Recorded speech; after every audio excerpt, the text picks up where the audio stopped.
Welcome back to Colors or Crutch. My name is Max Sternberg, also known as Wounded Satellite. I'm joined for this wonderful episode by my usual co-host, Max P, the Italian guy, the Florian man. We got another guest, fucking awesome one today. Your favorite skater boy, anime nerd, MTG personality. We got Kai, Fervent Alchemist, on the podcast today. How you doing today, Kai? Yeah, I'm doing well. How are you doing? Dude, we're vibing. It's been a good week. I'm excited. I had a fuckload of fun in Orlando. Saltfest was a absolute blast. Nice. How's your week been, Max? It's been good, man. It's good. It's good. It's fucking Passover. I just ate a shit ton of matzah. I'm not gonna, I'm gonna suffer for the next week. It's gonna be great. Drank some Manischewitz. I'm ready to party. Let's go, man. Let's go.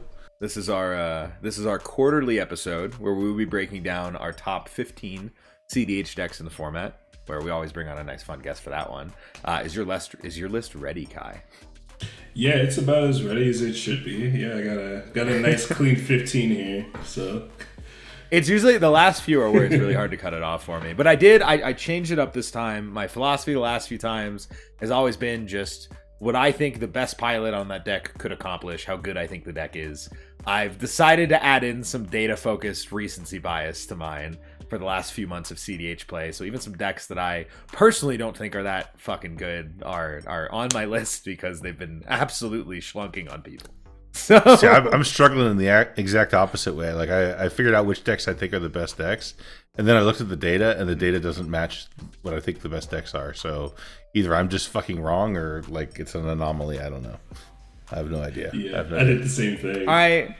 I have theories about this. I'll talk about it a little more when we get through the first few, but I think certain decks are doing a lot better right now because of the way the other most common decks are being built. Where you're seeing decks like Blue Farm and such take out Drannith Magistrate. Mm-hmm. A lot of decks are taking out cards like that, taking out things that just say fuck you, but they don't do anything for you to personally proactively win. People are really focused on trying to win the game right now. And because of that lack of removal and responsible card choices, a lot of other decks tend to be doing a little better when people remove those responsible card choices of interaction. So you're saying greed is what you're saying is everyone's being fucking greedy right now, and that's warping the meta a little bit. It's the greed factor. I do. Yeah, I like that idea. I do, and you will see it. You will see in some of my choices for this list that are decks I have never previously put on this list before.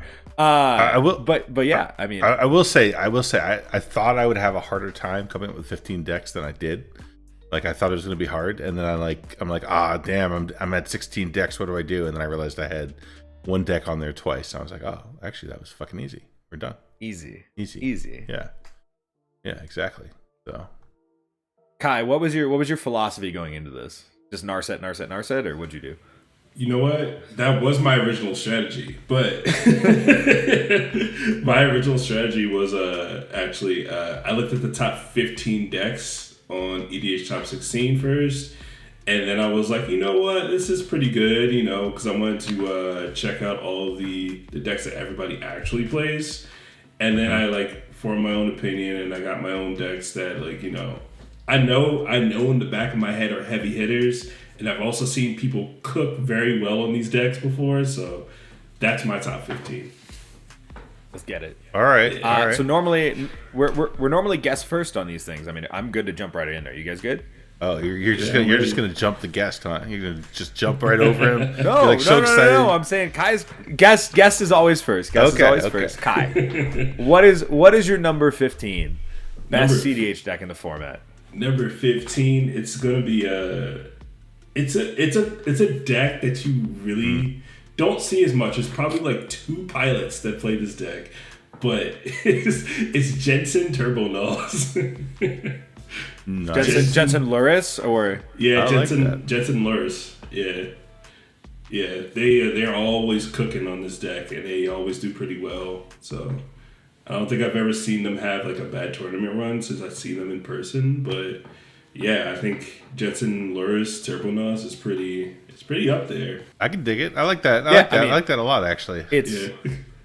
Until the Assassin's Creed guy comes out, it's the only 5-color commando that you can legally play with Luris, which is why people have normally been running that strategy. I know Varix has been trying a non-Luris version, so you get Ristic Study, Ranger, Captain, Spirit Guides, and etc. as well, which kind of just turns it into shitty Najila in my eyes, kind of. But At the same time, it is a very cool deck. It has a lot of resiliency because of the Lurrus to get back its pieces in a way other decks can't. It's awesome that it essentially gets 2 copies of Ad Nauseam with the Bring to Light, because Jensen goes perfectly to Bring to Light, being all 5 colors. Like, that's what she adds to the deck really efficiently. The deck is good. I've been cooked by it a lot of times. I think Urski, Blind Carl, and Nick Foles' Goat are the 3 primary pilots for it that really push it. I think it's a stronger deck than people realize, and it's something that you don't see a lot, but when you do see it, you're surprised and you get run over by it real quick. So I think it's a pretty strong deck, actually. They do get a level of Brewer's advantage because some of them are on Hermit Druid, some of them aren't on Hermit Druid. You're not always fully aware of what their win conditions are. No, you actually don't know. You have no idea what you're walking into most of the time, because it could be anything. It's 5 color, surprise is really what I think of it as, because you could do anything with it. I also have a question. Have you guys seen a Jensen deck without Lurrus before in a tournament? Not in a tournament, only casually, because Varix has been trying that. Okay. But in a tournament, every time I played against it, because I've played against Urski multiple times in a tournament. He's always on Jensen Lurrus. League play, I've seen on Lurrus, but never in a tournament. Yeah. All right, Max, what's your number 15? Am I number 2? Yeah. All right. I'll put myself last. Yeah, you go last this time. No. My number 15 deck in the format. It's time. after a long time of waiting for this one, it is time that we put some respect on Tameshi Reality Architect. Wow. Let's go. Yeah, honestly, this deck fucking cooks, dude. And we have to give it to Naystrom, Jason. Obviously a buddy of mine. I'm genuinely so happy for him. This is a deck I've been playing against for a lot longer than most people, because one of its other main pilots that has pushed for innovation is the same guy that I brewed up Nixilus with, who's my friend from Boston. So I've been playing against Tameshi since before he was even a CDH version of that deck. He was playing it casually and was like, I think this is legit.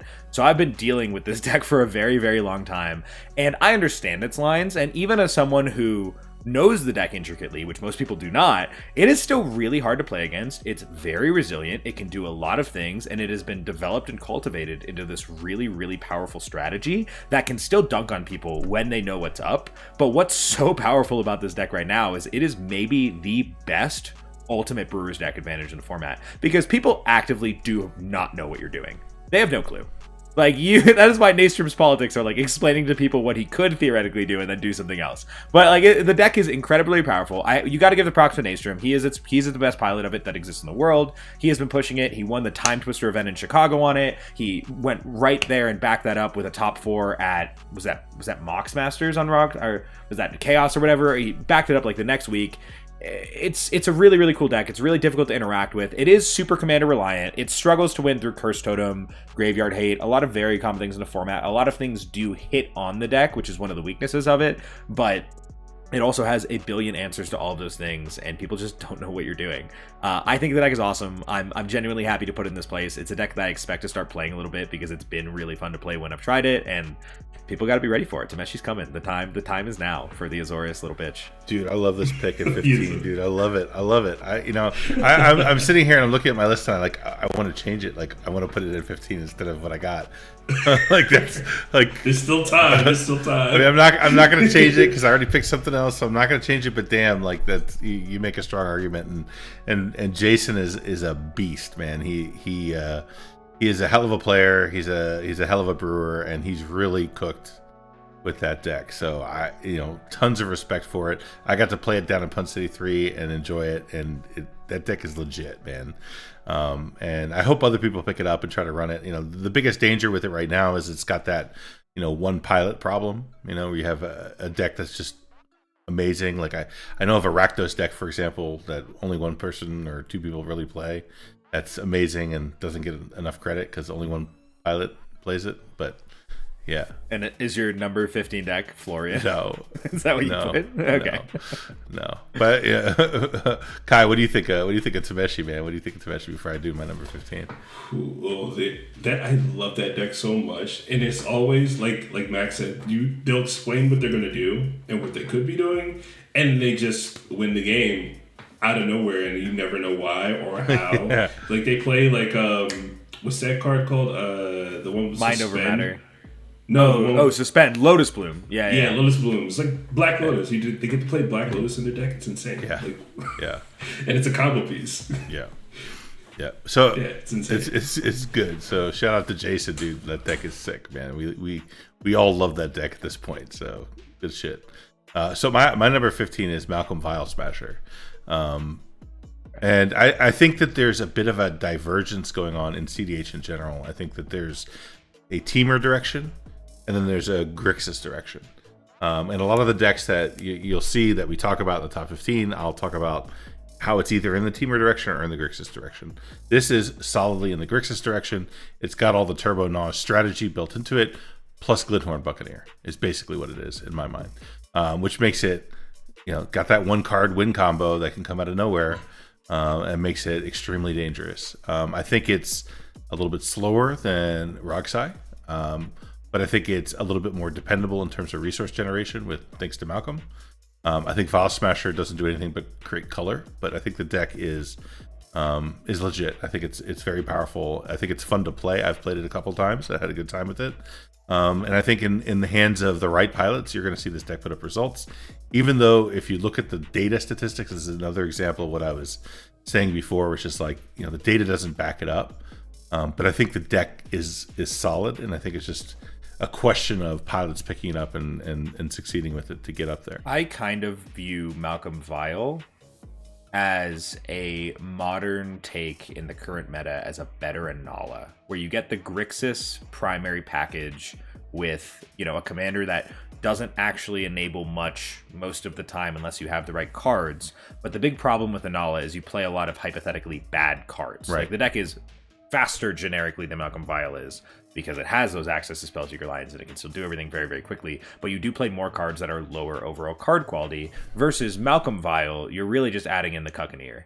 You know what I mean? Like you're not going too deep on bad cards. It's just, I have a generic Grixis pile where, cool, Rograck's your mana that way, Malcolm's my mana this way. No one's using Silas or Vile anyway, and I get to add in this awesome one card win con with my commander. That's super fucking sweet. Obviously, it's weaker than Anala in that you need to also have Malcolm on the battlefield, so there's more interaction that can hit that in a way. But deck is super cool. I also just played it literally like last night at an IHOP at 4 a.m. Oh, very nice. Yeah.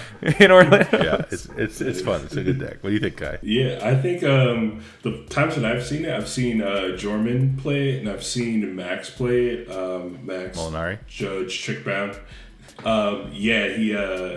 They run it like a zoo deck, so it just has a ton of creatures. They're playing like Mayhem Devils, like outlets and things like that. It's more like a Turbo Dockside deck, which is crazy because you can't really interact with creatures in the meta because everybody's running, Fierce Guardianship and Offer You Can't Refuse. They can't stop the creatures. It's insane. Yep. So what do you got at number 14, Kai? You're not going to believe this. Bring it. I want to see. Go for it. Thrasios Vile Smasher. Let's go. Well, he had Max had Malcolm Vile Smasher. I had Thrasios Vile Smasher though. Yeah. So that's same thing. It's a heavy creature deck. So it's insane. It's hard to get in on. Yeah, it's got the creature combos that just get there. And I'm not going to say a lot right now because I'm going to say a lot very soon about it. So. You also have it. I might have it at number 14. Gotcha. Yeah. All right. That was. Oh, is it your number 14? Jump right in. Jump right in. It is my number. It is in fact my number 14 as well. And I talked about the whole Teamer Grixis split. This one tries to cover both, right? And it does to some degree, right? It's got the the whole Kinnan style approach to things where you can get there with the creature combo line, but it also supports the breach lines as well. So you get the best of both worlds. It does not come with the the one card win con with Glinthorn Buccaneer with Thras Vile Smasher, but it does literally everything else. So it's again a step slower even than Malcolm Vile, but I think it's more reliable. I think it's more consistent, and having the ability to use infinite mana in the command zone as an outlet to win the game is fucking huge. So and I think the deck is going to see even more success. Because I think there's a lot of unexplored Thrasios space in the meta right now, and I think we're going to see that get brewed more and more, and this is one of the decks that I think is going to benefit from that. It's another deck that gets a little bit of brewer's advantage as well. I'm going to keep saying his name because he's been doing a bunch of shit, but like Varix brewed Malcolm Vile recently, and he did it almost as a Yidris deck. Like he just built full Storm Necro style with it, pretty much no creature combo. But then I've also seen a lot of decks that are doing the Kinnan Basalt thing, the Dockside Cloudstone thing, just trying to make the infinite mana go. So you have access to a bunch of different lines because you're just in the right colors to do Temur or Grixis. So you have access to both of those styles of play, and some of them fall on different places on that spectrum between the two. But I always love having an outlet in the command zone. I mean, being able to use infinite mana to just say I win immediately and not need anything else is really nice. Yep. Agreed. What do you got at number 14, Max? What do you got? Number 14, I'm back on the Temur side of things. This is where I decided to put Dargo Thrasios this time, which is a deck I love and I have been playing more and I think is super fucking good. And this is one where I leaned a little bit towards the dative side of things, where like, cool, Waffle had his one random win on Dargo Thrasios. Awesome. We know Waffle can cook with this deck. But if you look at it outside of that, the conversion rate of Dargo Thrasios of the last 3 months is 5%. This deck has been doing absolutely terribly. Like even worse than Kinnan. Like Kinnan's been doing bad according to a lot of people. Dargo Thras has been doing nothing besides that one tournament with Waffle. And it's surprising to me because this deck is so dangerous. It wins at the fucking drop of a dime. Like this thing is crazy. It wins from a dockside count of 3 or 4 half the time. It doesn't need a lot to go right for it. It just needs the right cards, and it plays the right cards. You get to be an explosive combo deck with a awesome mid-range grind plan with Thrasios. I don't know if I'd say awesome at this point. That might be a little suboptimal. But like the deck is really good. And it does a lot of what you need to do. It interacts super well, and it wins in all of the best ways to win the game. So I'm surprised to have it this low. I think if I wasn't including data, I would have it a lot higher. But it just hasn't been cooking right now. And normally it's a deck that kind of cooks people. And really funny, this weekend there was a redemption event after Saltfest. And the redemption events are very, very casual. So for round 2 of this event, I put on my sunglasses and I was Sean Barmapov, aka Vanilla Magent, speaking in a Jewish grandmother voice, where I played his round 2 on Dargo Thras, and the judges like checked and was like, "Is everyone in the pod okay with this?" They were like, "Yes." And then I cooked them, and it was very fun. Going off with Displacer Kit and Thrasios Dockside is a very good time. Oh yeah. Yeah, I'm not gonna talk about that deck for a while. Just FYI, we're gonna talk about it later. All good. Yeah. All good. We'll talk about it later. Kai, what do you have at number 13? Number 13, I have Tevesh Thrasios. This one is a mid-range house. Like, it plays pretty much anything from Naws to Hullbreaker Horror, Displacer Kitten. It just runs everything in this whole type package that you would run in one. And it just sits there between anybody playing stacks pieces and just accumulates so much card draw for Tevesh and Thrasios. It's just insane. But yeah, that's what I have at number 13. It's such a mid-range house. It's an interesting deck for me. It doesn't fall into either the Grixis or the Temur side of things. And I think the problem with it is that Wizards of the Coast hates green. That's really the problem. Because I think that deck has so much potential, and it just needs a couple of pieces, like just a couple of decent, green powerhouse cards from Wizards, and then all of a sudden I think that deck becomes, much more powerful than it is. I think it's held back right now just by the lack of, green tools. If you could make a green card, what would you make? Oh God! Give me fucking green Esper Sentinel for a people cast creature. So my theory was, I was talking about this the other day, is that what green needs is, as part of its identity, is resource denial. Like so, as you do Collector things, Roof. huh? Collector Roof. Well, right, but more like, okay, you draw your second card for turn. Okay, now you have to discard 2 cards, or I'm going to destroy something of yours. Okay, I like that. Okay, no. So you want them to print busted shit? Yes, green needs some busted shit. Like, what do you want me to tell you? Like, how many sets are we going to see? Red get crazy, powerful shit. Blue gets powerful shit. White gets draw. Like, everyone's getting better, and green's just like getting the finger, dude. It's getting ridiculous. So they need some busted shit. It's time.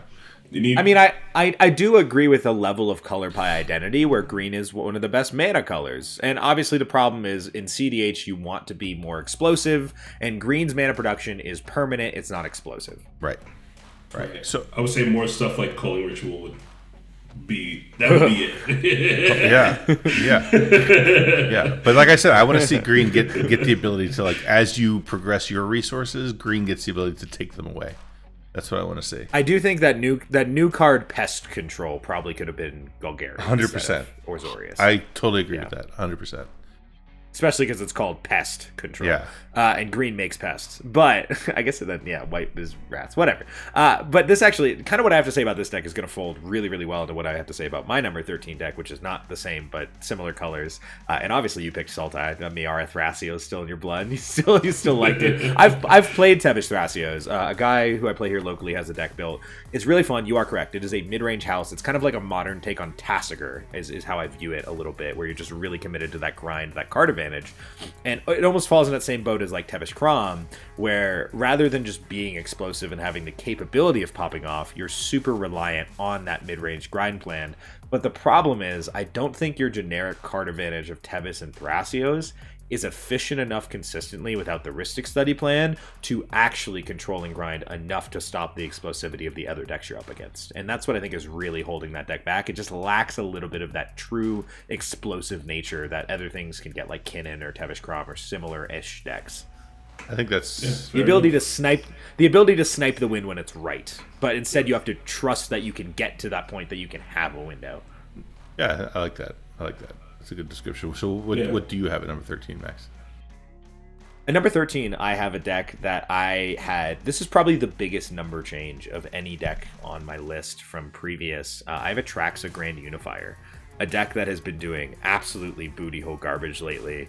I still like the deck. I know how good it can be with its best pilots. I've seen it be incredible. I've seen it be dominant. It plays the right cards to be dominant. But very similar to talking about Tevish Thrasios, it's at this very awkward place where, like we talked about at the beginning, people are taking stuff like Draenith out of their decks. They're just trying to win the game more effectively. And Atraxa needs the game to go just a little bit longer because it doesn't get there that quickly. It needs to get to the point that it's casting a big enough culling ritual or casting Atraxa to give itself that push in the late game, and it needs to be a little parasitic and a little controlling until it gets to that point. And if it doesn't have the Rhystic Study, and if it doesn't have the efficient resource coming in, it lacks the ability to properly control. And if you lack the ability to properly control, you're not stopping multiple other explosive decks at the table. And that's kind of the issue with these like higher CMC trusting in the late game decks right now. They need to be able to get down the resource advantage early, which obviously we're going to talk about Talion in a while. Talion's a deck that gets down that resource advantage early and is able to effectively control because of that. And it doesn't have to put a bunch of resource into gaining other things. You know, you look at Tevish Thrasios, you need to put resource into gaining things. You look at Atraxa, you need to really focus on your ramp and your mana. You know, you're tutoring, you're spending a tutor on a Jeweled Lotus sometimes to get to that point. These other decks that are playing control don't have to make those types of plays. They just get to play control. Yeah, I don't even have Atraxa on my list. Wow. I had it at 5 last time. Took it off. Oh, wow. Like, that is a huge downgrade. Took it off. Yeah. And you know, again, talking about Grixis versus Temur, it doesn't cover either one of those. It doesn't play the powerful combination of colors right now.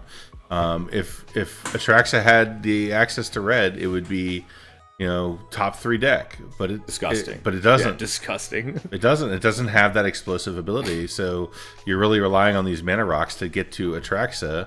And the play pattern becomes predictable and easy to deal with. And like you said, you know, the deck needs to grind into the late game, and it doesn't have the ability to do that, like, reliably.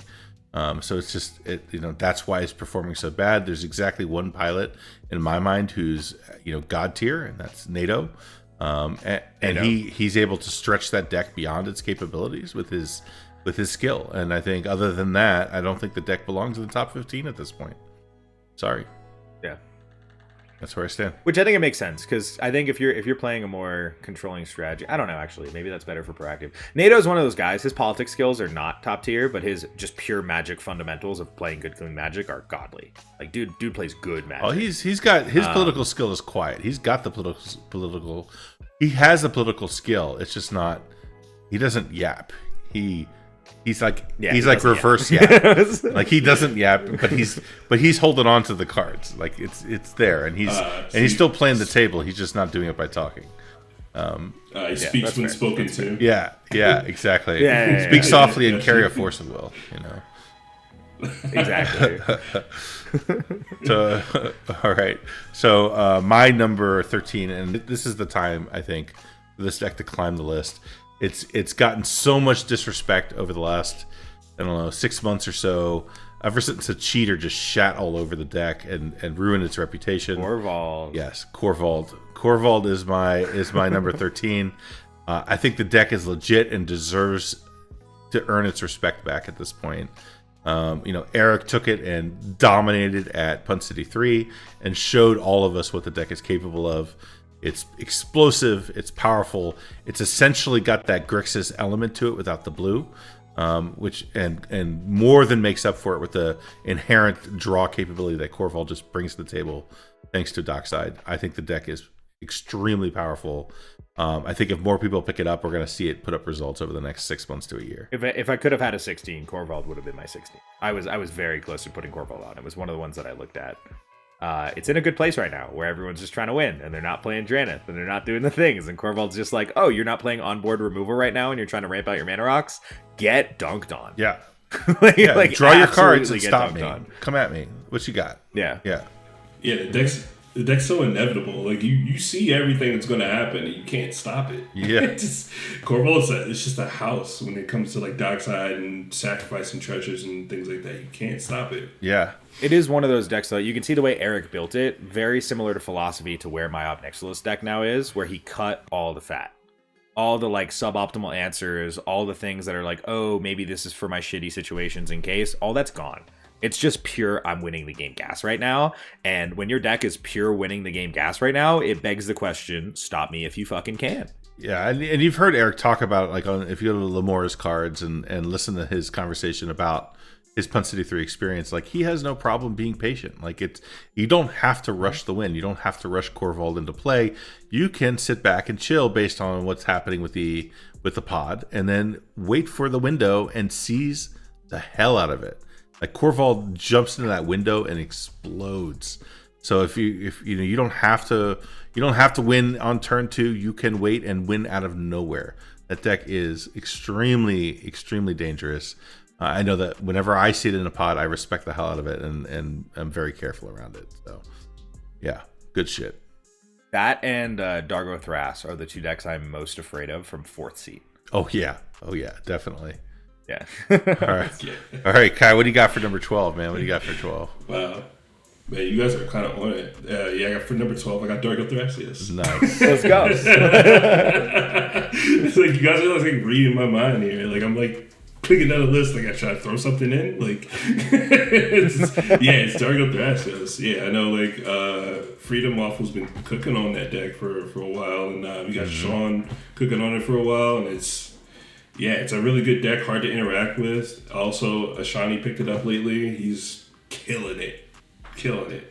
Super hard to interact. Dargo's such a really good outlet for so many things. It's insane. Yeah, I agree. That deck is... I still have a long way to go before I talk about that deck. That's all I'm going to say. You have it. I have it way higher the than this. pattern I hear. Yeah. Everyone who picks it up, which I've talked to so many, in the last few months, so many people have picked up Dargo Thras. And the conversation I have with them when they've played like 10 games on it is they're like, wow, I win the game so easily. Like, this deck is just disgustingly good at winning the game for being a teamer deck. Yeah. The deck is no joke. What do you got for number 12, Max? Number 12, I have Crom Tevish, where I like Crom Tevish. I think it's a very powerful deck. It had a lot of success going back a few months where it kind of had that big spurt where Ian was taking to it some tournaments, doing really well with it. Obviously, Sharky's been a long-time pilot, has not been playing as much Magic lately. So one of those ones, when you look at the data, deck has not actually been good the last couple months. And I think it's falling into the issue where when you look at Grixis as a color identity, you obviously are a Storm deck built upon the philosophy of accumulating resource and utilizing that resource to win the game in a selected window, and there's a high correlation between that window being in the early turns. Crom Tevish just lacks a little bit of the enablement of other Grixis decks to win quickly. It doesn't have the Rograk, doesn't have one-card win cons like Spellseeker or Glinthorn Buccaneer to snipe those quick win attempts outside of its Nas and such. Obviously, it plays the full Grixis card package, but when your Grixis card package is paired with what aims to be a stronger mid-range between Crom and Tevesh, you naturally will fall into more often going into that mid-range. And Grixis as a color identity, which tends to get really shut down by stacks effects or controlling effects when they do get played in the mid game, I think it's just having a lot less success lately because it's slightly less enabled to win than the other Grixis piles. Yeah, I think Tevesh Crom is interesting because it's the best mid-range Grixis deck, but it's the worst turbo Grixis deck. Right?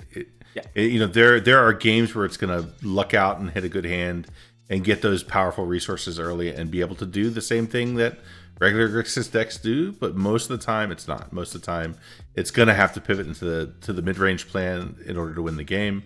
When it does that and it can seize a window, it's still extremely effective, but it's got some definite cons to it compared to some of the other Grixis piles for sure.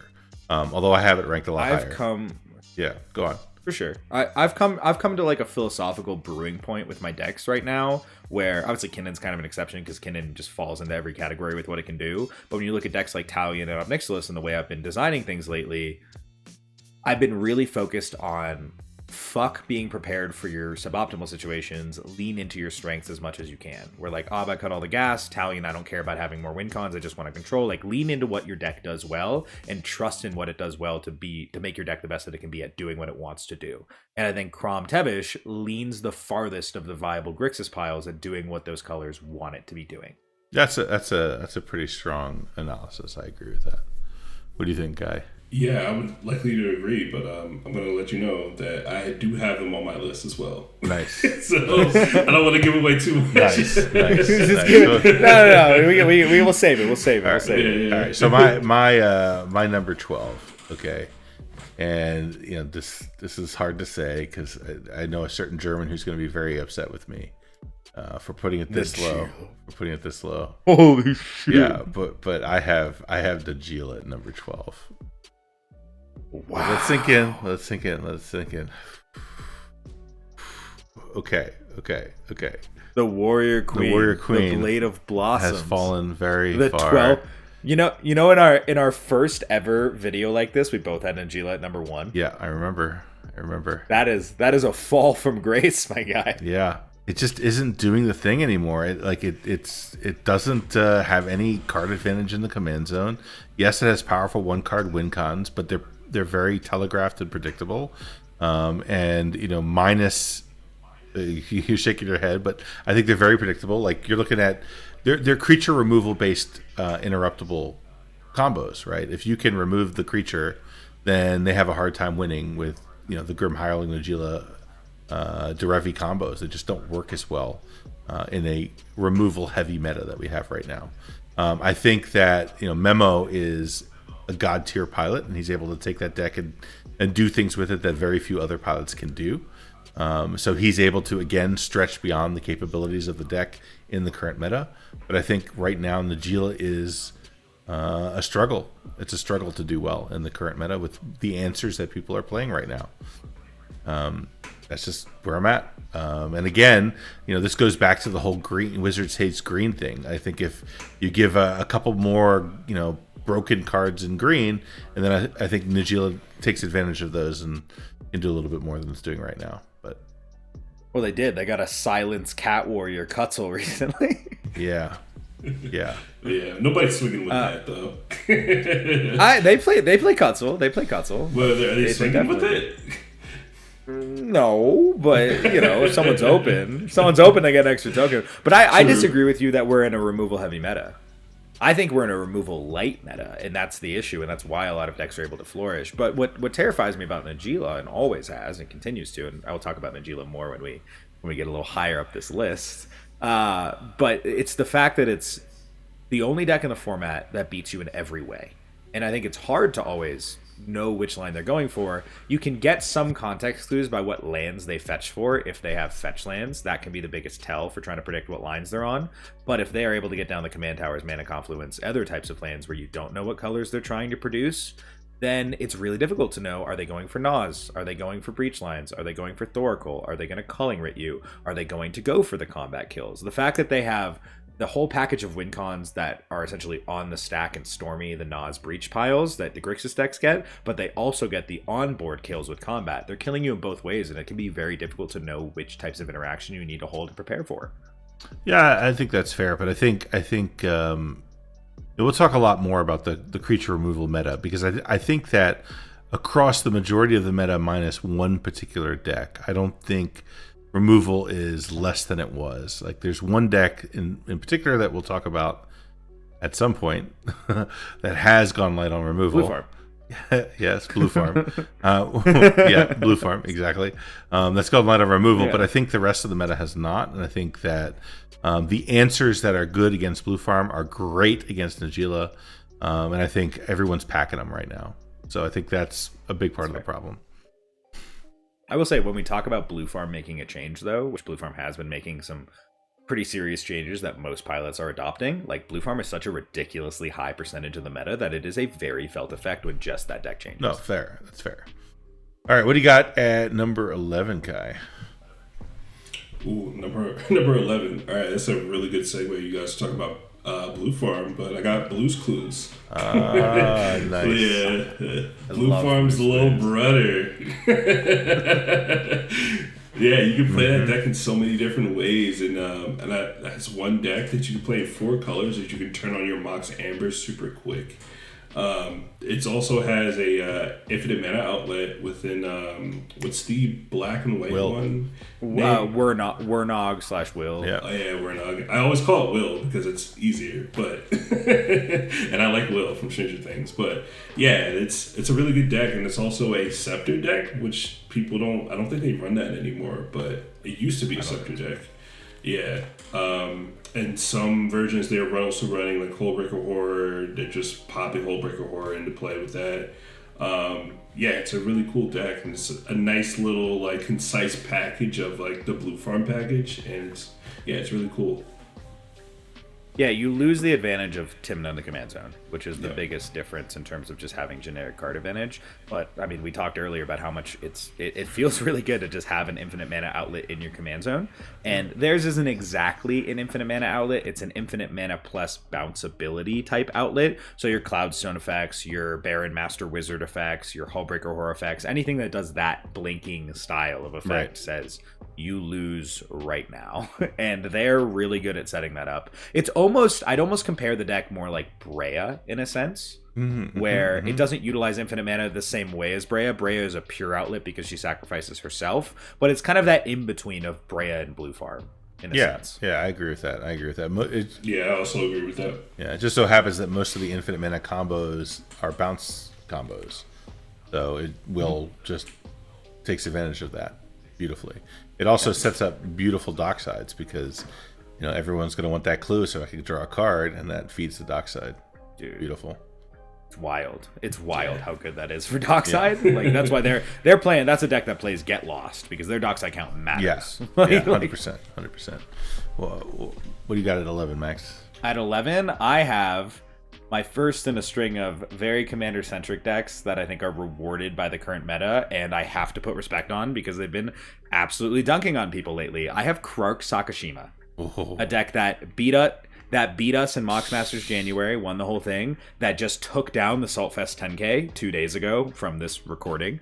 And I've been playing a couple times casually at random tables. I played it at that IHOP at 4 a.m. You know what I mean? And it's not a deck that I like, and not a deck that I previously had a ton of respect for as being top tier. But I think with people playing more irresponsible and greedy lately, it has always been one of those decks where I understand, do not let them get to a point that they have multiple Crutch triggers, because that is where the deck changes entirely. The game has changed. It's very similar to like Niv Mizzet. When Niv Mizzet is on the board, it's one deck, and when it's off the board, it's another.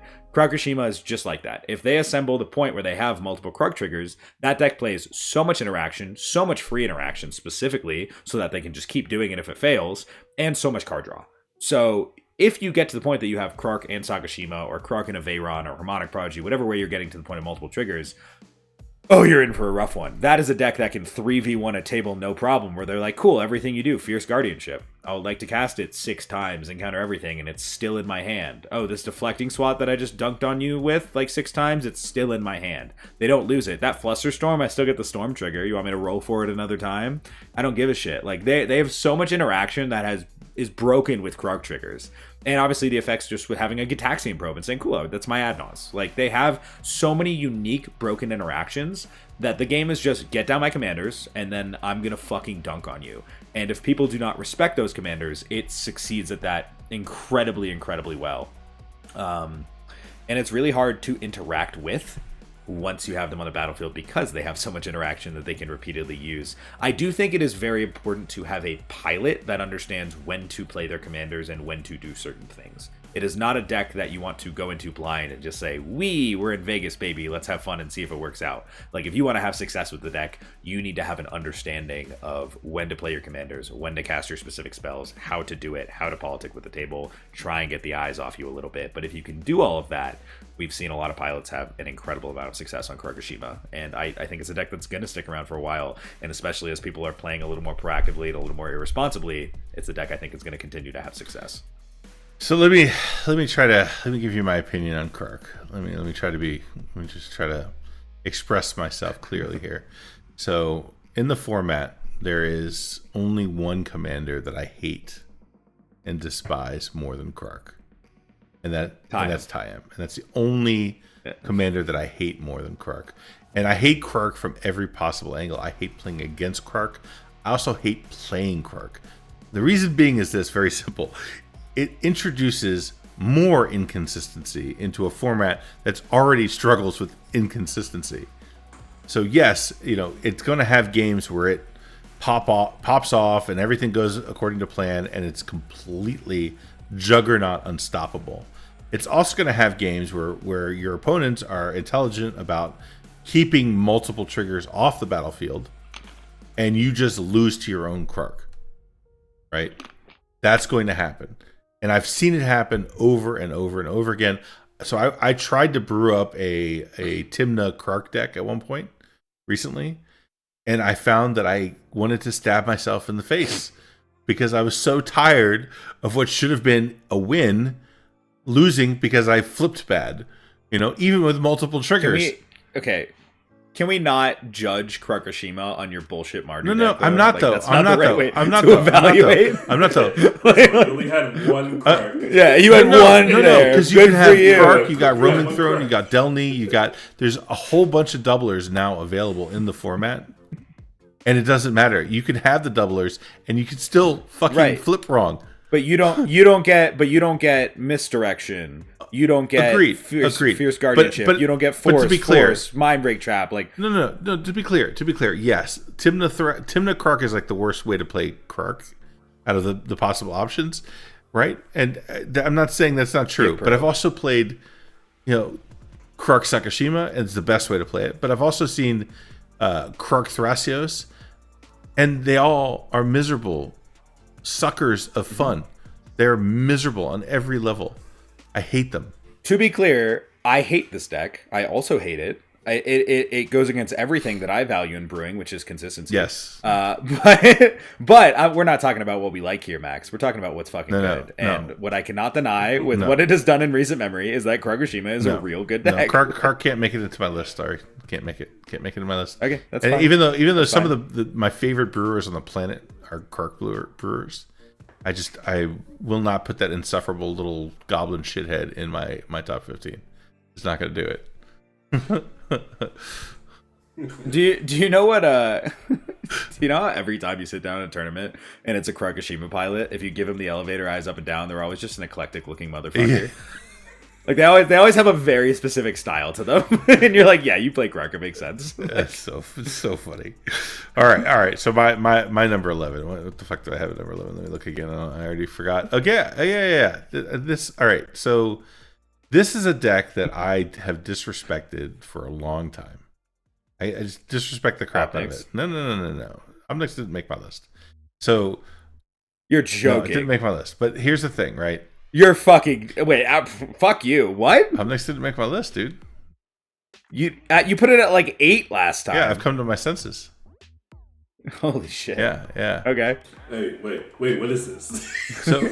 So this is a deck where you have to look at the data and you have to be like, okay, obviously, I look at this deck and I'm like, I don't get it, but it fucking wins.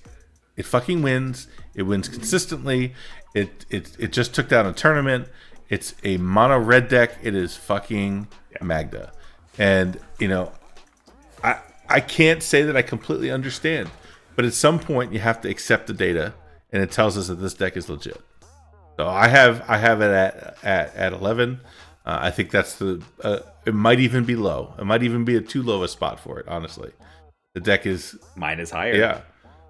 And if you go and you look at if you look at conversion rates, you know, you go to EDH top 16 and you look at conversion rates, Magda is second to only Blue Farm at this point. And if you shorten the time frame to like the last 3 months, it's number 1. The deck is number 2. Is it number 2? What's number 1? Atali. Oh, get out of here. That deck's not even real. That's not even a real deck. That's not even a real deck. Get out of here. Get out of here. But Magda's no joke. And I think 11 is the right spot for now. Maybe. Yeah. I will save my Magda conversation because it is coming up on my list soon. Okay. What do you think, Kai? What do you think of Magda, dude? Oh, dude, it's so hard to like figure out what they're doing when they're doing it and how many treasures they need to actually execute a win.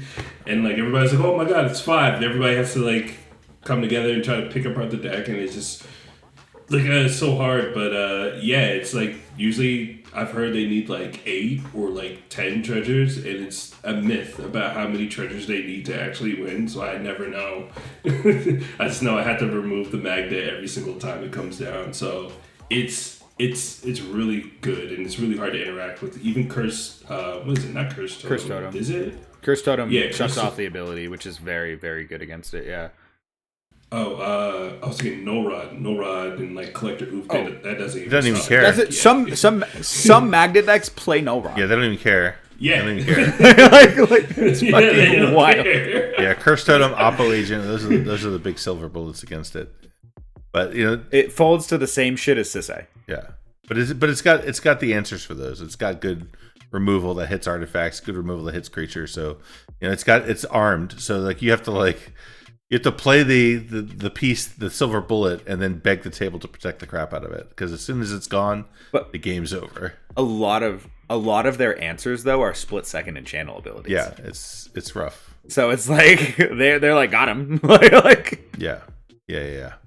What about what do you got at? We're at 10 now. What do you got? Top 10. Here we go. What do you got?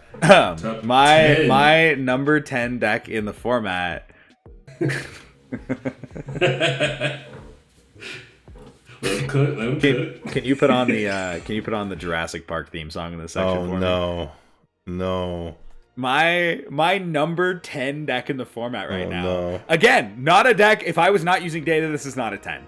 But what you cannot deny that this deck has done in the last few months, Atali Primal Conqueror has been absolutely dunking on people on repeat. I played this deck. I played this deck this weekend. 1 game on it. I'm in second seat. Turn 1, Dargo Ikra goes off with a turn 1 Necro. They're set up to win on turn 2. I kept a hand on a Moldasic, so that was Gemstones into a second land, Jeweled Lotus, Mana Crypt with a gamble. And my fucking Atali hits were Adnaz and Burnt Offering. And I won on turn 1. I got my first turn 1 win in like 8 months. This shit is fun as fuck. And this is like I talked to Ian and Temujin, who are like the 2 best pilots that have actually been sending this shit. And obviously like VT Robo guy is, I will always respect him. He's a good friend of mine, but like he doesn't actually play the deck in tournaments very much. And they're like, this deck is insane. They're like, it shouldn't be as good as it is. They both have said to me, like, I did not expect it to be this good. I still don't understand why it is this good fully. But they're like, it's as fast as Rogsai. It gets so much value. And what this deck really needs... Did you say fast as Rogsai? Pilot. Fast as Rogsai. Ian has multiple times said publicly is as fast as Rogsai. And it rewards pilots that have a really good breadth of understanding of the format and other decks, so you can properly utilize the random gas that you hit. It hits the meta in an incredibly good place, where again, it's stupid fast, but it's also difficult to interact with because it's mostly creature combos. And it's a deck that can push for its own wins super, super easily. You know, you get to win with Dockside Cloudstone, Sticker Goblin Cloudstone, Teamer Sabertooth, Food Chain lines. Like, you have your own package of really good win lines. Some of them play Breach, some of them don't. But then also, you're just hitting your opponent's stuff. And the amount of times that I've seen Atali hit, okay, Talisman, Counterspell, Ranger Captain, Rhystic Study. Like, that's a normal pile of cards where, like, 2 of them are gas and 2 of them are whatever. Like, sure, do you have some hits where you get like 4 talismans or some counter spells, and then you have some hits where it's Adnaw's Burn Offering. Like, the deck just wins. You can trust Natali, and you play so many clone effects. And then it also, similar to Obnixilis, has just this very valid backup plan of saying, cool, all my deck does is make mana and cast Atali, and then I can really easily flip Atali, and it's a one-shot kill on anyone. It is a one-shot kill on any person who's open. And it has Trample, so it's not like they can just chump with a Birds of Paradise or something. It's an 11 power Infect Trampler. So you have a goddamn Blightsteel Colossus in your command zone. Yeah. Like, the deck is so good. I don't believe in it. And every time... but also, like, again, I've been playing against VT Roboguy since Atali was spoiled. Like, I've been playing against him since the original version of this deck, and I have conversations when I was getting into the format and I was dunking on people of Kinnan, and I was like, how do I deal with this Atali deck? It has beat me on turn 2 more than any other deck I played against, more than Rogsai, more than anything, because I can handle Rogsai. I can mulligan for Rogsai. It is so difficult to mulligan for Atali. You do not want to use a Force of Negation on a Jeweled Lotus. Like, and yeah, you just, true. so you let it, so you let it hit. You're like, okay, I'm not blowing this Force of Negation, this blue card, and this Jeweled Lotus, so it becomes objectively correct for you to try and let the Atali hit, and then the Atali just hits more stuff than you can deal with. And even if it doesn't win that turn, okay, now they can flip Atali and beat you down, or they play a clone effect and they keep churning. And it's crazy how good this deck is. It is significantly better than it looks on paper, and it is a deck that I will honestly say you have to play it to understand how good it feels. But when you look at the data, it has the highest conversion rate of any deck in the format in the last 2-3 months. It has been played by top tier pilots who are not just saying like, oh, the deck was fun, whatever. They're saying like, this is a real deck. Like, you talk to Temujin and Comedian are two of the people I have immense respect for in this community, and both of them have said very clearly, this is a very real deck. People need to be prepared for this. And again, it keeps getting top 16s at every single event. Like, just Saltfest, one of the guys I was staying with, playing Atali, top 16 on it. Like, the deck just cooks. I mean, I think it preys on the meta right now pretty well, pretty effectively, and I think that's really where it's doing so well. The problem with it is, yes, you're going to make some top 16s with it, but I just have a really hard time seeing it go beyond that. Like, I have a really, and maybe I'm wrong, but I look at that deck, when I play against it, and I feel like I know how to deal with it. I know how to answer it. I know what kind of cards I'm looking for. You haven't lived to Tishana's Tidebinder on a Atali trigger. I mean, it just completely shuts the deck off. And cool. Yeah. Twin Flame. What do you mean? It doesn't take away the Atali. Okay, you talk about that. That Force and Neg you were talking about. It works on Twin Flame. Yeah, but that's my point. It's hard to use all your resource on one deck, and especially like it's a deck that is generally playing Atali on turn 1 or turn 2. That is the normal play pattern of the deck, is turn 1 or turn 2 Atali. It can be difficult to prepare for that. And it's not in your brain as much to the average pilot as something you need to be prepared for, because in your brain, it has that level of randomness. It's not deterministic. And you are often more worried in a CEDH game about deterministic wins than non-deterministic wins. That's a way I get to politic on Kinnan all the time, where I'm like, cool, do you want to lose to this breach line, or do you want to let me get some spots? I have a hard time accepting that Atali is consistently turn 1, turn 2, 7-mana commander on the battlefield. Oh my god. Every game. All right, you got shown. Every game, dude. How much have you played against Atali? I probably have 50 games against this. I don't know. Maybe a dozen. I don't know. But I've never seen a turn 1. Never seen a turn 1 Atali. I would say turn 1 Atali happens about 30 to 40% of the time, and turn 2 Atali is the other 60 to 70. Like, that is the play pattern of the deck. You mull for mana and you trust. And that trust is so much more rewarded than it should, because everyone is playing a CDH deck that plays fucking gas. And so you just get 4 free spells of random gas. Mm-hmm. Okay. And that random gas can I gotta take your word for it, I guess, because I don't believe in that deck. It's crazy. The deck is wild. I just don't believe in it. I don't. That's one deck when I see at the table, I don't get terrified. I'm not afraid of it. What do you think, Kai? Hey, seeing is believing, but like you said, it's random. It's like a consistent randomness that you're gonna hit some good cards, and you know that Tali's gonna hit, and you're probably gonna try it again, and you're just gonna hit more and more good cards. And it's consistently random, and that's the only way I can describe it. But yeah, it's a really good deck. Wow. What do you got at 10, Kai? What do you got at 10? Well, no. What's I yours? got. What's yours? We're skipping Kai. We're skipping Kai's 10. We got to do Kai's 10. No, Kai. Oh, Wait, you had. did I jump Kai? Wait, Yeah, I you did? jumped Kai. Oh, I'm Yeah. sorry, Kai. Yeah, come on, I'm the guest. Yeah, what the fuck, Max? Sorry, bro. I was excited for the Jurassic. You better put that Jurassic Park music on. I swear to God. Right as you asked me what my number 10 is, I want Jurassic Park in the background. See this guy? Oh, See this man. guy? See what I have to put up with? You see this shit? At number 10, I got we're on number 10, right? I got confused. Okay, yeah, all right, yeah. I got a Rocco. Ooh. Rocco Cabaret Caterer.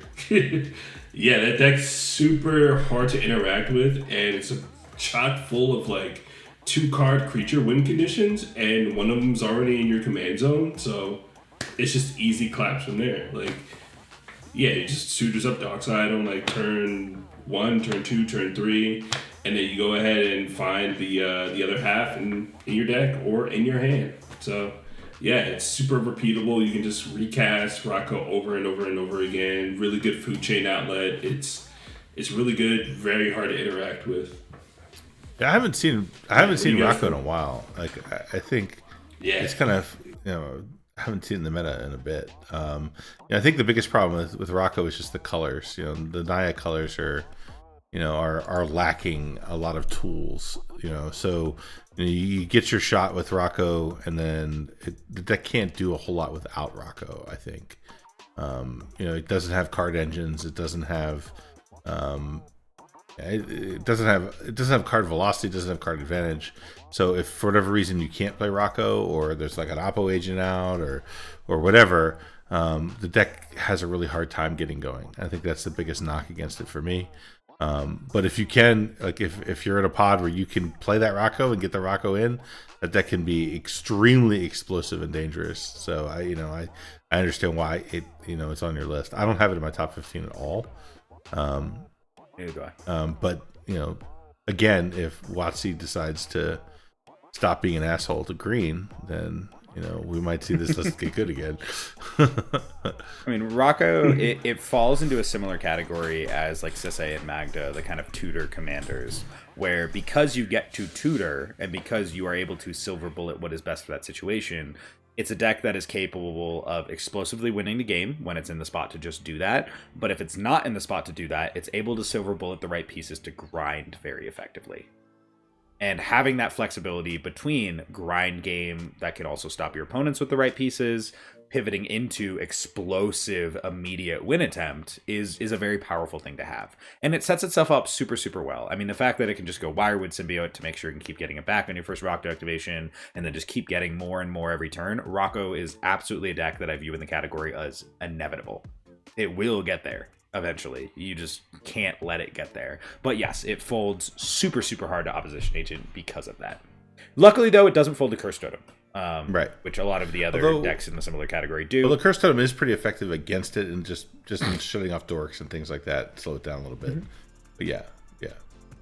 My number 10 is a deck that I don't think is very good at all right now, but has the potential to improve over time, and that's just Tivit. And Tivit to me feels in a lot of ways like Atraxa, but unlike Atraxa, it has a really strong control plan. It has a really strong stacks plan with the Grafdigger's cages and blind obediences and Drowning Magistrates. And I think there is room for this deck to continue to do well in the hands of a patient pilot who plays it like a control deck. Kamusian. Yeah, Kamusian. But I also have a good friend of mine, Pancho, who also plays it. Although he's kind of moving away from it, where I think that deck can perform quite well. I don't want to play it. I think it's just worse than Talion at this point. To do a lot of the same things, but it does have the advantage of that one card win combo with Mr. Timesieve. The problem is everybody knows that at this point, which makes it difficult. So this is a very lukewarm meh number 10 for me, but it belongs there. It does. It's still a very powerful deck. I'll be talking about it a little more shortly. It's a deck that I've been asked a lot about in and out of coaching sessions for my opinion on it recently, and my normal response is it is bad Talion. Yeah, I think that's right. All right. Number 9. This time we'll get the order right. Mr. Kai. From a number 9, I got Malcolm Vile. Nice. Yeah, Malcolm Vile is just a, I really like this deck, and since what's the 4-mana black card that tutors when you sacrifice an artifact or enchantment? Beseech. Yeah, Beseech the Mirror. I haven't seen many people play it since Beseech the Mirror got printed, and that card just pops Vile Smasher and Glenhorn Buccaneer right into play, and it's such a good deck, and it's Grixis core does everything you want. It's a really good deck. I'm surprised I don't see a lot of people playing it, but it does put in work when it's time. Yeah, I like it. Yeah. Yeah, it's got that Grixis thing going on with the, I think it's a damn good deck. What do you think, Max? I mean, we talked about it a little bit before. Yeah, I mean, it's a Grixis shell with an additional 1-card win con, a decent enabler in the command zone. I think it's definitely a viable Grixis pile for sure. It's a deck that I feel like every time I play it, I've been unimpressed overall. Where when I've played against it, I'm not sure if I've ever seen it win, just because it's slightly worse than some other Grixis options, and I'm not as afraid of it as I am of something like Rogsai. It kind of depends on also what style they're going, because I've seen some Malcolm Vile decks that are running like Siren Stormtamer and Changeling Outcast and the other pirates, and I think those are really more of a thing you want to put in like Malcolm Timna, where it's doing double duty as mana and card advantage. I don't think that that's correct to be running in the Malcolm Vile shell. I think Malcolm Vile really wants to be Grixis with Glinthorn. Like Glinthorn, and then like maybe you for sure have like Reanimate, occasionally an Unearth if you really want to lean into Glinthorn, something like that. It's kind of just with it. It's a good what do deck. You got at 9 then? At number 9, I have it's time to go getting some gold out of the mountains. We're gonna mine away for some treasure with Magda Brazen Outlaw, a deck that I think is fucking trash, but for some reason it's destroying people. I have no fucking clue how this deck has been doing this good. I don't think I've ever lost to a Magda in a tournament. It's so easy to interact with the correct way. I mean, like why is this deck doing so good? I don't understand. I don't understand either. I don't get it. Okay, what did I write on Magda? Let me look at my notes. So I wrote a little thing today for Magda. I was like, okay, it is a super pivotable deck where we talked about a little bit. It can go grind, it can go explosive combo depending on what presents itself. Yeah, it's a super explosive, can also grind. It can be built in a lot of different ways with a lot of different packages. So it does maintain Brewer's Advantage, which is super important for a deck like that, where you don't want everyone to always know what you're doing, because then you can kind of do the same Tameshi argument where like, oh, he's just gonna get clock here, and you're like, I only have 5 treasures, I can't win with clock, I don't have an artifact dwarf, like don't worry about it. And then you just get something else that's insane. You know what I mean? And people are like, oh, we probably should have dealt with that, and then they didn't. Roaming Throne was one of the biggest printings for this deck ever. And one of the reasons that I really like Magda right now is if you look at the past few sets, it keeps getting cards that are generically busted in Magda and fantastic printings for it, but none of those cards see consistent play in other common decks in the format. Which means that Magda is continuously getting better, but not at the same rate as other decks. It's getting better at a better rate than other decks. You know, if someone just prints a busted new counterspell, all the blue decks get it. They all get better. But when someone just prints this new busted treasure card that doesn't see it play anywhere else, only Magda gets better. And I think that that's been a really helpful thing for the deck recently. I know some of the new cards in Thunder Junction are like great treasure producers. The Roaming Throne inclusion, like you don't see that in a lot of other places, some Kinnan, some Eureka, whatever. But that's it, it's just been getting the right cards for it to allow it to push ahead. And yeah, I mean, similar to Sisay, folds to Curse Stone Monopo, plays an insane amount of really good answers to those things. I do think that Magda is very weak to other fast combo decks because its interaction doesn't touch them. And like a lot of Magdas aren't actually getting a turn 2, turn 3 activation. It's normally turn 4. So you're not getting down your stacks piece for Rogsai unless you have it. And I don't think Magda's a deck that's ever going to consistently beat decks like Rogsai. Yeah, I agree with all of that. So I'll go right into, I don't think we need to say anything else about Magda at this point. So I'll just jump right into my number 9, and that is another Grixis pile, Tevesh Krum. And I think, this is another deck that I think suffers from lack of pilots, which is interesting to me because there was a brief moment in time when a comedian played it in the tournament and did well with it, where I thought for sure that people were to start picking it up, and there was, you go to leagues and you go to casual games and you saw it more often, like it was popping up, and then you go to the actual tournaments and it just wasn't there. Like people weren't, for whatever reason, didn't feel comfortable going from their casual and their leagues to actually bring it to a tournament. And I don't know exactly why that is or what happened there, but it just didn't materialize. I think all of the things that you mentioned about it before are true. It leans into the weaker side of Grixis, right? Trying to be more mid-range, trying to do a more grindy plan than explosive. But I do think it's extremely effective at seizing windows and winning. So I would think it would do better. I know every time I play against Sharky, I feel like I'm on the verge of losing every single turn. And I don't know why the deck isn't played more. And the data shows that it shouldn't be as high ranked as I have it, but I believe in the deck.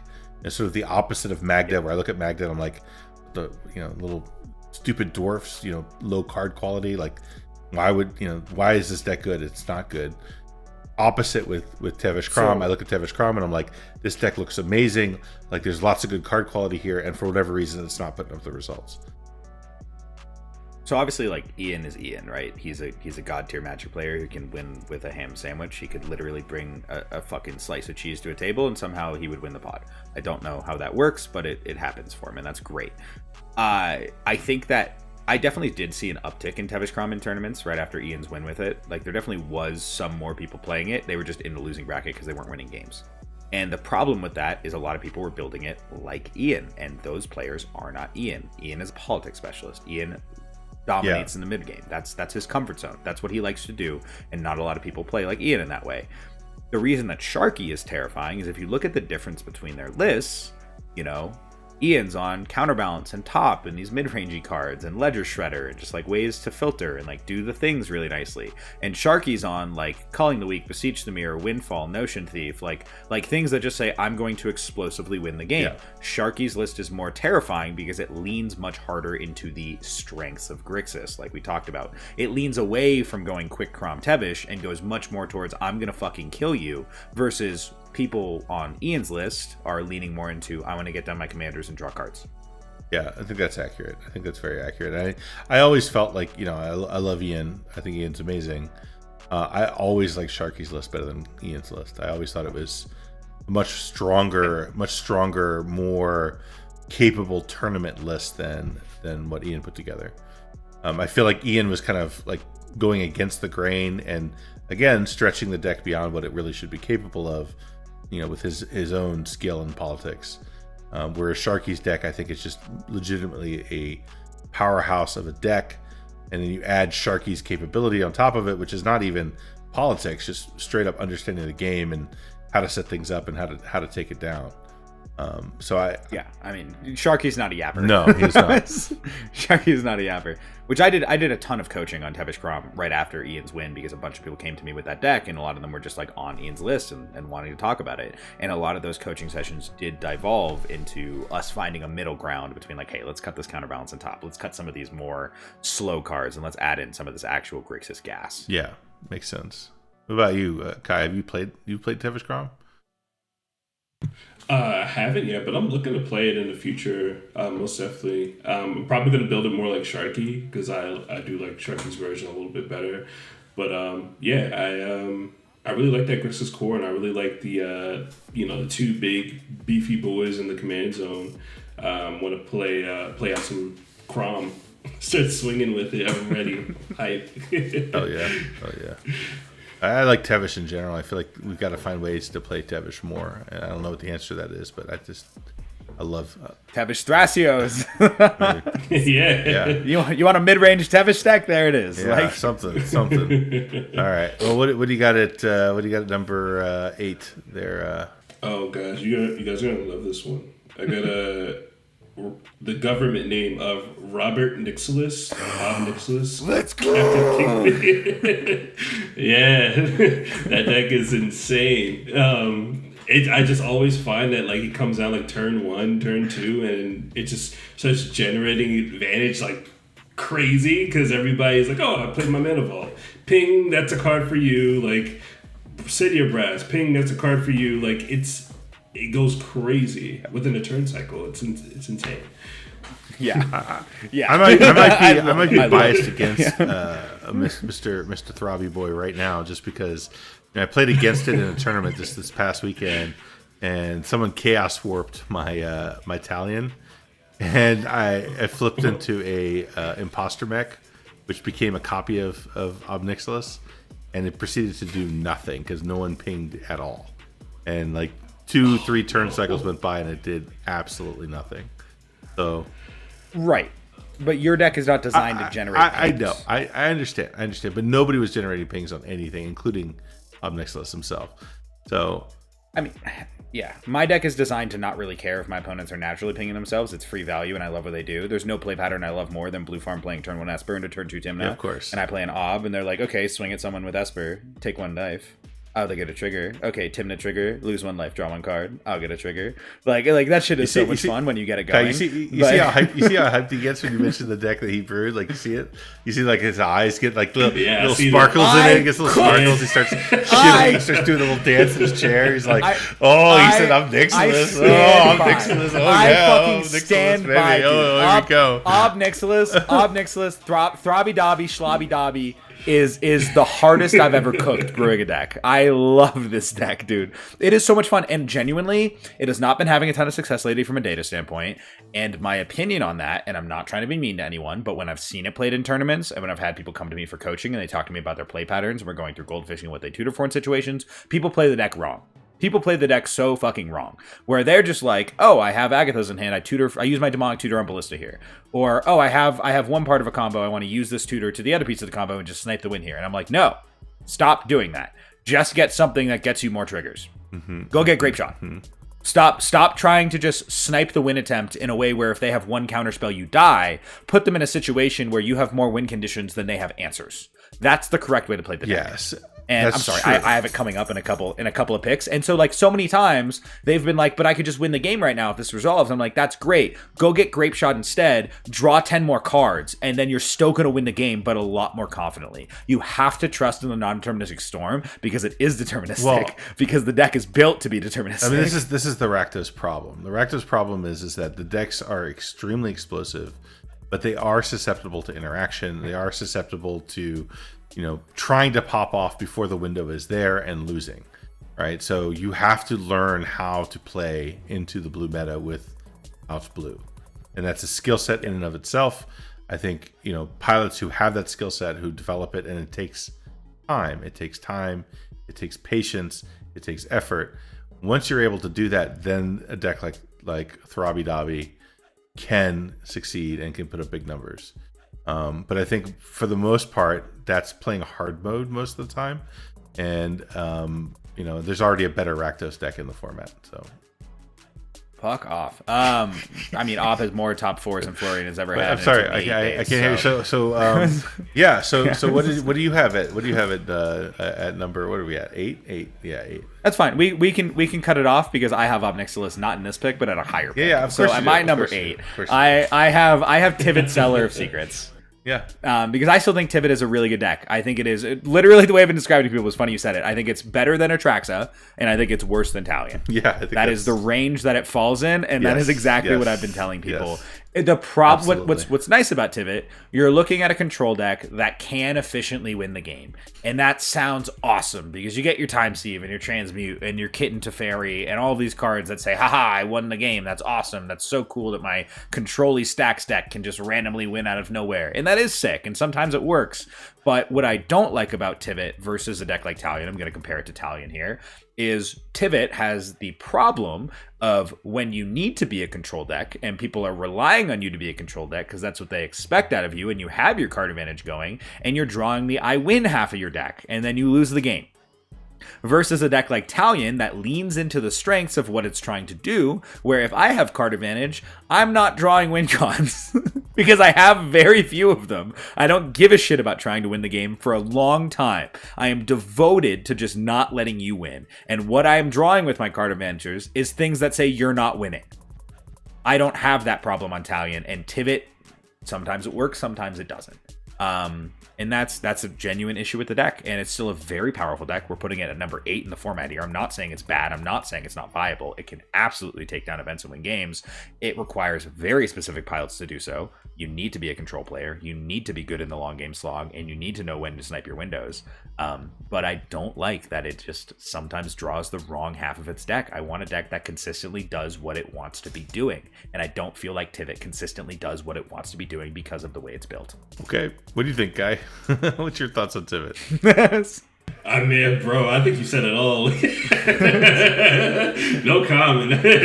I'm taking Tivit off my list right now. I'm telling you right now.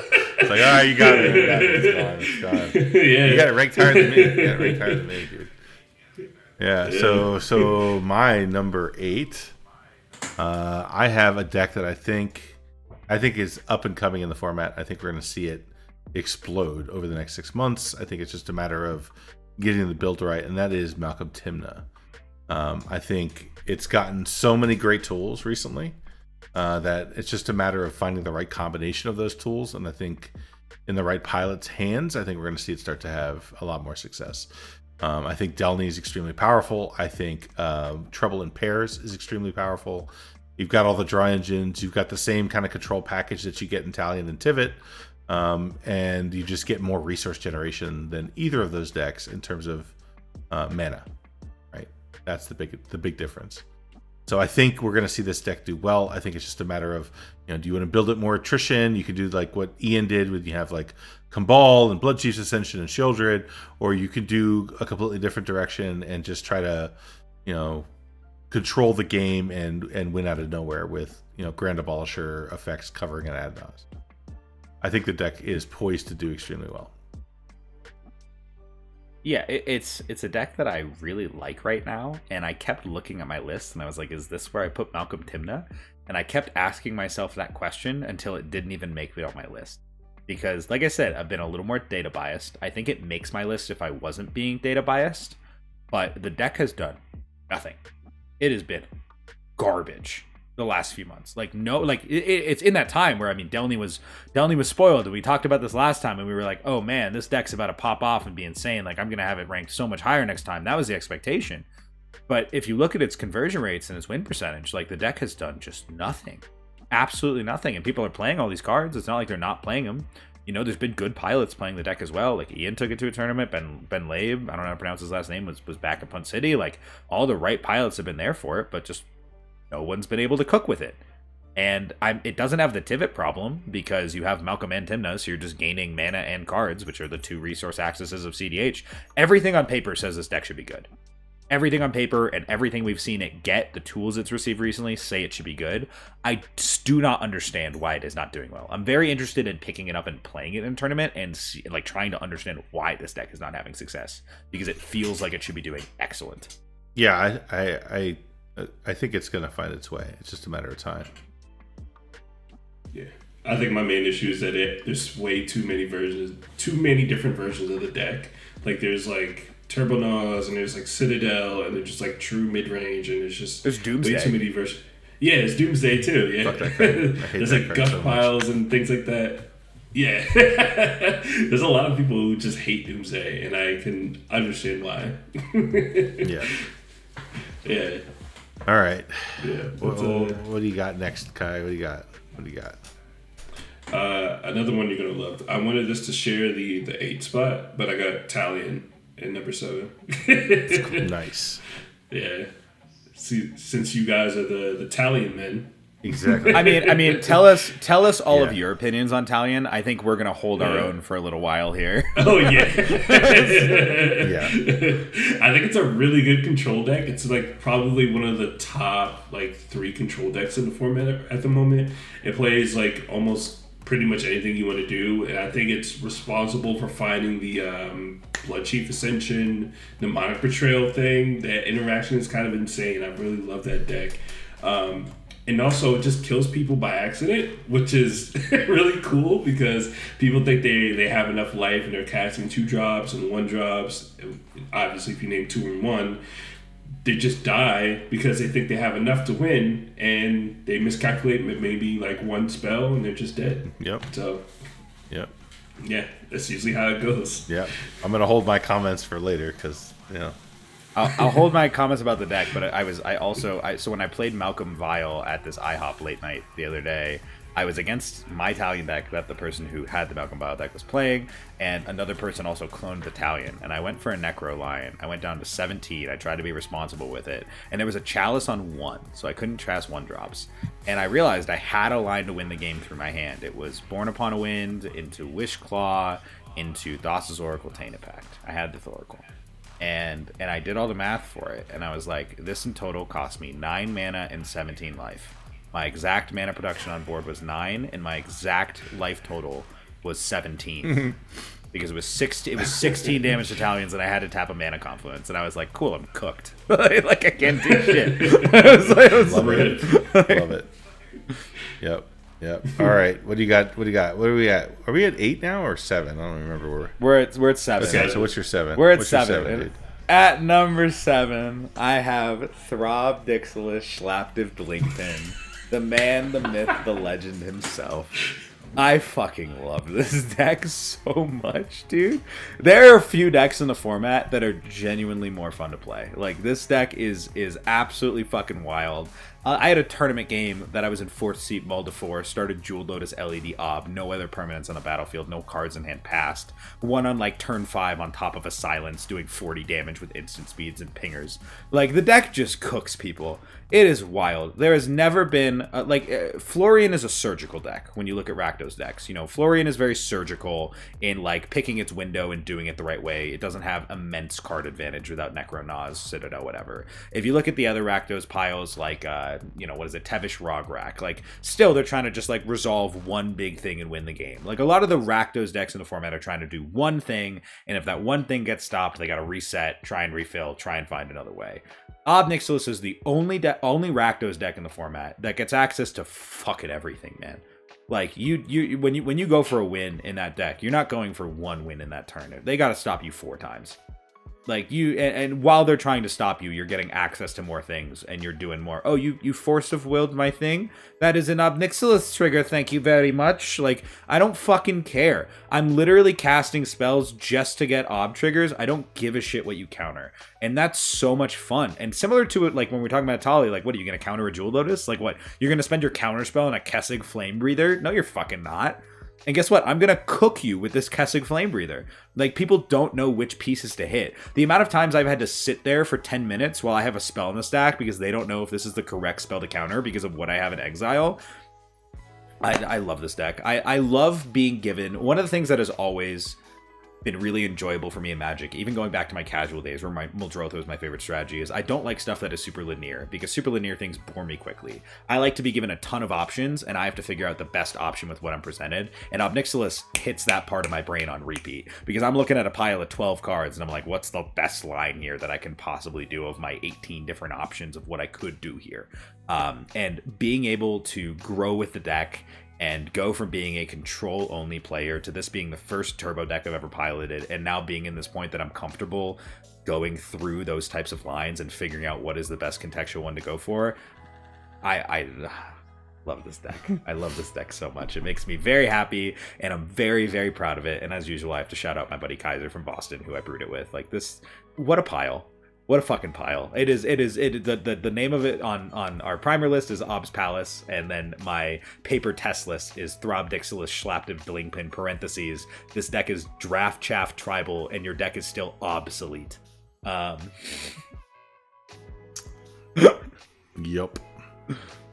And I'm so proud to have helped make the best Rakdos deck in the format. Hey, you've given me some me some valuable input into Florian. It's true, like you're testing with the inferior Rakdos deck. Definitely some useful information. I incorporated into my Florian choices for sure. Yeah. But once again, Up Next list is not even on my list at all. Didn't make it. Didn't make it. But it's fine. These are subjective lists, and you're allowed to be wrong. It's I'm okay. 100% correct, as we all know, as we should all be used to.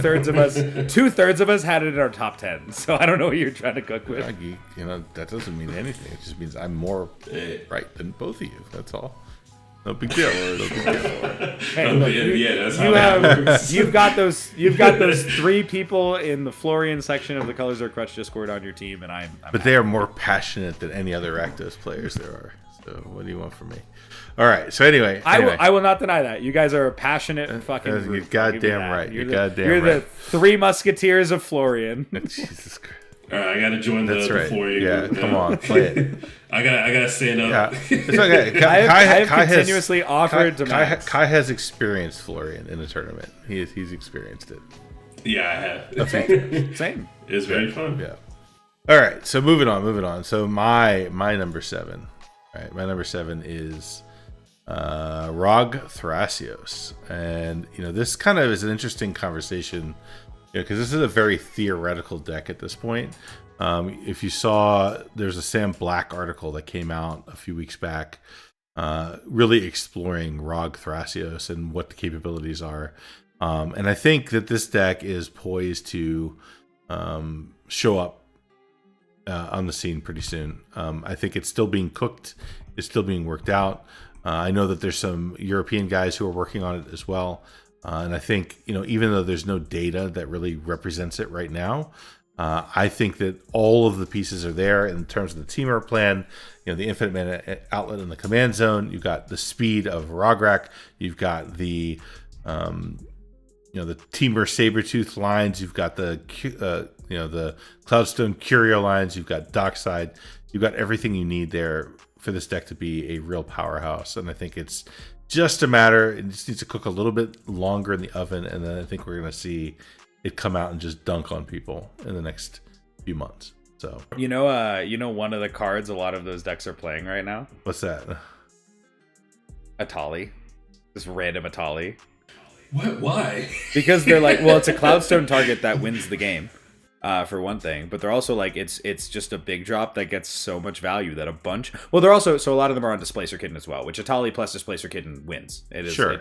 It is technically non-deterministic, but like you are likely to hit 1 non-creature spell out of every 4 cards in a CDH deck where the majority are non-creature spells. So you mill everyone's entire library and cast everything, which is awesome. But what was I gonna say? Words were coming out of my mouth. Deck's really good. I don't know. Deck does cook. I think it's bad Dargo Thras because I think it's just exactly what they're doing. Dargo Thras can be much more covert. I think where like it is really just trying to it can look like it has nothing and win the game. Like they can have 2 lands and a Lotus Petal and just randomly win the game.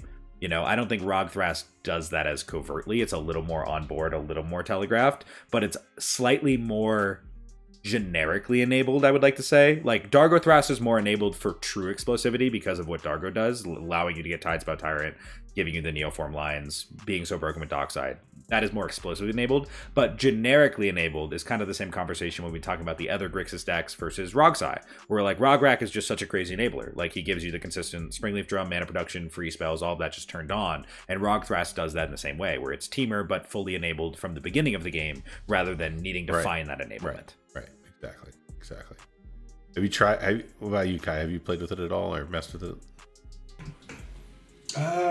Not so much. I've seen people talk about it in the Evolution server, and I kind of like just creeping on the conversations and just just doing a little nice read. And I'm like, it seems cool, but it's not really my thing. I'm more of a K9 Fugitive Doctor kind of guy. Because I like putting Dockside into play like automatically. So that's fair.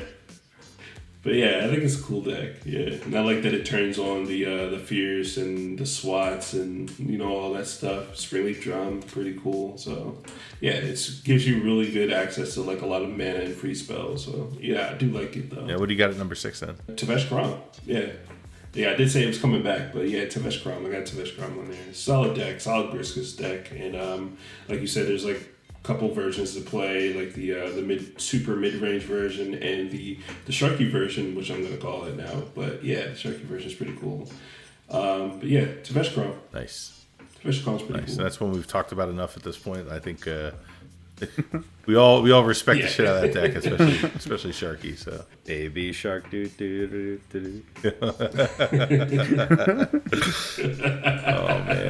Oh man, so much goodness.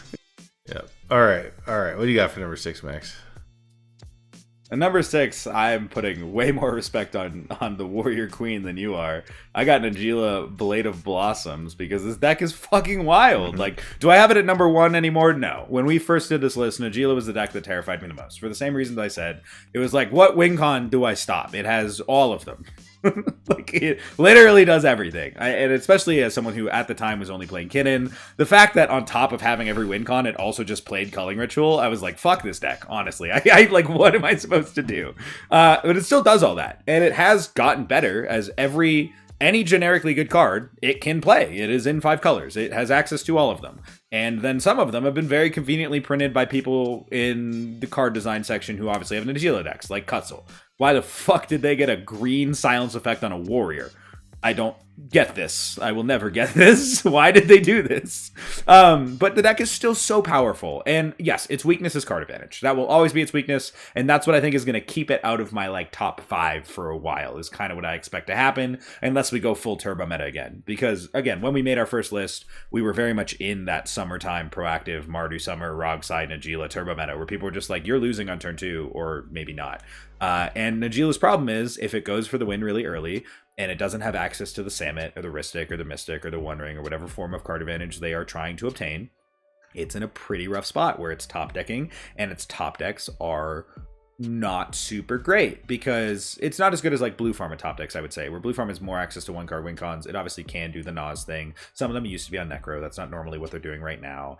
But Najeela, as I've talked about before, is kind of this peak intersection point between card quality and synergy, where a lot of decks lean one way or the other. Blue Farm is the pure card quality, very little synergy. Kinnan is like full synergy, pretty low card quality. A lot of those different conversations happen. And Najeela is, it's the middle ground, where like it's running a lot of the best cards, and even its synergistic pieces like Samut or like Derevi or all of these other, green, what do they play? Summers Pack. Like a lot of them are just generically good cards that you can top deck and be like, that's solid. It's not the worst thing that I could be drawing right now. It doesn't have pure dead draws, but if you're in a situation that, you don't have card advantage and your Najeela's been killed, top decking your Derevi does not feel great. That's the weakness with the deck. Will always be card advantage. You just have to prepare for the early win attempt. And again, it's almost like Brewer's Advantage in a fashion where you don't know which type of win attempt to prepare for sometimes. So you have to rely on working together as a table to make sure that you can cover all fronts. And if you can successfully do that, Najeela is not a good deck. Especially some people are leaning more into like Bant Warrior Tribal again. Why? Then you're telegraphing what you're trying to do. The second I see someone pull out a card like Toski, I'm like, okay, you're on Bant Warrior Tribal. And I know that I just have to murder your Najeela on repeat, and you will do nothing this entire game. The power of Najeela is the flexibility between onboard combat kills paired with full Grixis Turbo Wincon package. Yeah. I think the other thing that people sort of downplay the lack of card advantage that Najeela has, and frankly, decks like Roxai have too, in that they say, okay, well, you've got access to Mystic, you've got access to Rhystic, you can get Samut, you can get the One Ring. Like, these are all card advantage engines that you have access to. But if you count them up, you're talking about 5 or 6 cards in a 99 card deck, right? You're not going to be able to draw those consistently. You're not going to be able to have that card advantage consistently in games. You're just not. So you can lie to yourself and say, I'll get the card engines. You won't. So Najeela is a deck, and I remember talking to Deverick months and months and months ago about Najeela, because he had just done extremely top forward at, I think it was the Boyle. Not the Boyle. He top forward festival. Was it? He top forward the cookout. The cookout. It was a cookout. Yeah, top forward the cookout, and then went back and won Mox Masters against. So it was that run. I had a conversation with Deverick where he's like, the key to playing Najeela correctly is that you have to conserve resources. So you're looking to get everything that you need in that opening hand, and you have to use those resources extremely judiciously, because you're not going to get them back, right? And knowing that and playing the deck, knowing that you're not going to have the ability to draw lots of cards to replace whatever you have at the beginning, right? So, don't deploy things, willy-nilly. Plan your spots, use them carefully. And that was the whole conversation I had with Deverick months ago, and that kind of stuck with me. That's the correct way to play Najeela. And I think guys like Memo, guys like JQ who played it, Jason. They know how to do that. They know how to mull very effectively, and follow game plans that take advantage of what they have. Right. I think that's why they do well. So anyway, that's my thought on Najeela at this point. Yeah. So my number 6 is Dargo Thrasios. And for all the reasons that we've already talked about, I think the teamer direction is extremely powerful right now. You know, all the cooking that's going on with Rog Thras is going to benefit Dargo Thrasios. And even though the numbers just haven't been there, like, you know, they just aren't. You know, it's like the data shows that Dargo Thrasios just isn't good right now. But I don't believe the data. Like, I think the deck is extremely strong, and I think it's just a matter of, you know, some variance and the right pilot taking it. And I think the deck is just too strong to be kept down. You know, it's just.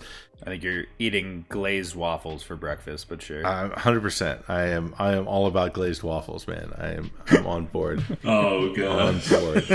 We got the waffle glazers. I'm delicious. No, really though. I mean, waffle's cool and all, but Manila Midget is the number 1 most based Dargo Thras pilot. He is the number 1 most based Dargo Thrasios player. 100%, no question. You know what? You know what card he put in his deck for this last tournament, and I got to play in that redemption game I played. What? Song of Creation. Hell yeah! I heard about this. Ooh, I heard about this. What? I heard about this. Teamer Adnaz, baby. Love it. What? Isn't he crazy about that card? Dude, it's so he was going off. I went over to one of his games, and he was going off with Song of Creation and Bergie Horn, which is unwhiffable. Yeah. At that point, every spell you cast, you draw 2 cards. If you can't use either of those, you pitch them, look at 4 more. You're gonna get a spell you can cast in the top 4, which draws you 2 more cards to do it again. Yep. Like, that shit was crazy. And then when I went off with Displacer Kitten, Thrasios Dockside, I had promised I wasn't going to win the game that turn. So what I did was I didn't realize we only had 2 minutes left on the clock. So I was like, oh shit, cast Mox Diamond, Rite of Flame, whatever, make 40 treasures past the turn. Because Kenrith had win on board on his turn. He just cast Kenrith, had instant speed win with Image to kill us. And so I was like, cool, in your upkeep before you draw, Born Upon a Wind. Second card I hit on a Thrasios activation, Song of Creation. So I was going off with Born Upon a Wind, active, Thrasios Dockside, Displacer Kitten, Song of Creation. Sick. You're living the dream, bro. Dude, it was one of the most fun turns of Magic I have ever played, and I spoke in a Jewish grandmother voice the entire time. Sick. Love it. Yeah. I would like to blink my Dockside Extortionist. Shit was so much fun. Yeah. I had an actual blast. Deck is legit, man. I think you guys rated it way too low, and I think we're gonna eat our words over the next few months. I think we're gonna see more and more Dargo Thrasios. I hope so. I really like this deck. It's just like and again, I've always come from the perspective of like best deck, best pilot. Like, where do I view it? And yes, if I'm fully using that perspective and I'm imagining Freedom Waffle or Sean on the deck, I have it ranked higher. Like, I don't deny that. I 100% agree with you. I decided to lean slightly more data this time rather than just true personal opinion. Obviously a combination of the two. Like, I'm not just leaning one way, but Dargo Thras did so bad. Yeah. It did so bad. Like, it had a 5% conversion rate, and that includes Waffle's win. Like, that's pretty that's sad. so bad. That's pretty rough. Yeah. All right, we're moving into the top 5, baby. Top 5. Oh, what do you got, Kai? What do you got? Top 5. What do you got? Hey man, I got Tivit sitting at a clean 5 right now. Tivit over Talion. Tell me more. Yeah. Tivit, I would just say, it's hard to interact with. When it's on the board, it's even harder to interact with because nobody's paying that ward. It may as well be hexproof. And it just drops. Usually they vote for 2 treasures and they just drop their time sieve down, and it's a wrap after that, and you can't interact with it. Mindbreak Trap doesn't even work because it's only 2 spells, and it's just, it's a done deal. A lot of people can't block Tivit, and the only thing that Tivit loses to with a time sieve is a player who's already dead. So that's where I'm drawing the line at. So what do you guys think? I think Tivit is bad Talion. For all the reasons I said. I don't know. Like again, it's a control deck that's better at winning the game, and it's obviously very powerful to have the capability of explosive win conditions. That is super good, and it runs a ton of silence effects. You get to run Teferi, you get to run Kitten, which Kitten is good with Teferi, also good with Tivit. The fact that like their cards are hitting on multiple fronts, like the deck is very, very powerful, and that's why I don't think it's leaving my top 10 anytime soon. I think Tivit is incredibly strong. I've had so many recent games against it where it just hasn't drawn the right half of the deck, and I'm like, that's a real problem that's consistently showing itself. And I've played Tivit. I've like borrowed the deck a few times, and it does feel like a deck that almost gets there a lot, but doesn't quite pull the trigger. It struggles to get to the win conditions, but then as it's struggling to get to the win conditions and you're grinding the long game, sometimes you finally draw them, but then because you drew them, you didn't have the answers. And that's it like falls into that fallacy a lot for me. Nice. I have a feeling that, you said it's bad Italian, and we're at number 5. Do we have the same? Is your number 5 by chance black and blue? My number 5 is in fact black and blue. Is yours black and blue? Okay, so at number five, we both have Talion, the Kindly Indeed. Lord, the deck that we have cooked together and brewed into a fucking diamond in the oven. Yes. This is unequivocally the best control deck in the format. I'm gonna let you go first. Yeah, I mean, it is 100% the best control deck in the format. It's got an attrition plan that is control. You don't even realize it's happening. As it's happening, you're bleeding out. You're drawing us cards that are answers to everything that you're trying to do. So trying to win through Italian becomes impossible. Usually what ends up happening is people clone my Italian, at which I give it double thumbs up. I say, thanks for helping me out, because now you're going to drain these other guys even faster. It's a beautiful thing. And we just don't lose. Like, that's the thing is, people talk about Italian struggling to win the game. But the thing is, we do win the game, but the other important thing is our loss rate just drops through the floor. I mean, I play multiple tournaments where I just can't lose a game. I just find ways to stay alive and keep going. And then at the end of the day, we do have the means to close the game. We have the Meme Betrayal. We have the Hullbreaker Horror Lines. We have Thoracle Consult. We have strong win conditions in the deck.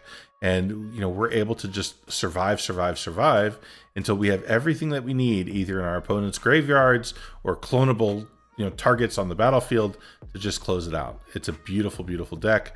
It's a blast to play because, you see a lot of, stacks effects that go into play, and every single one that drops, we celebrate. We're like, awesome. You played a Dranith. Fantastic. You played a Grafdigger's Cage for me. Excellent. All of these things work in our favor, and we come at things with answers that you just don't expect. We're trick binding Docksides. We're dropping a subtlety on your Tivit and putting it back on top of your library. We're cloning your Tivit and then piloting our clone with a clone Tivit to win games. It's just so fun. It's so fun to play, and the play pattern is you drop your draw engine on turn 1. And you chill, you relax. Yeah. You sit there, you hang out, you draw some cards, you interact here or there when it's absolutely necessary, and you just have fun. It's amazing. The game is called Magic the Gathering, and I would like to sit and gather with my friends for a while I cook you on this deck. Exactly. And I will say, it's one of those, a lot of people think it's, boring control. Every single time I've ever let someone borrow Italian, which has happened a lot recently, I've gone to a lot of events, they're always looking at their hand of 10 cards, and they're like, this is a blast. This is so much fun. Yeah. I can answer everything. The amount of times I have passed the turn with 5 open mana and 7 counterspells in hand, I'm like, please go for it. Please go for it. I want to use them. But the deck is it's like actually very fun to play. What did I write about Italian here? Yeah, best per control deck, draws so many cards, hates on every win cons, capable of stopping and shutting anything down, has significantly more win cons than people realize it does. And I think the attrition plan here is a very good point.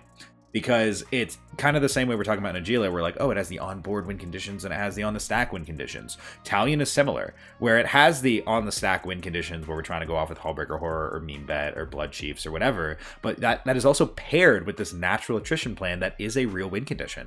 Because the combination of Blood Chiefs, Shieldred, Bowmasters, Talion, Cloning Talion, natural damage throughout the game, all of these things accumulate in you fucking dying. And that sounds great.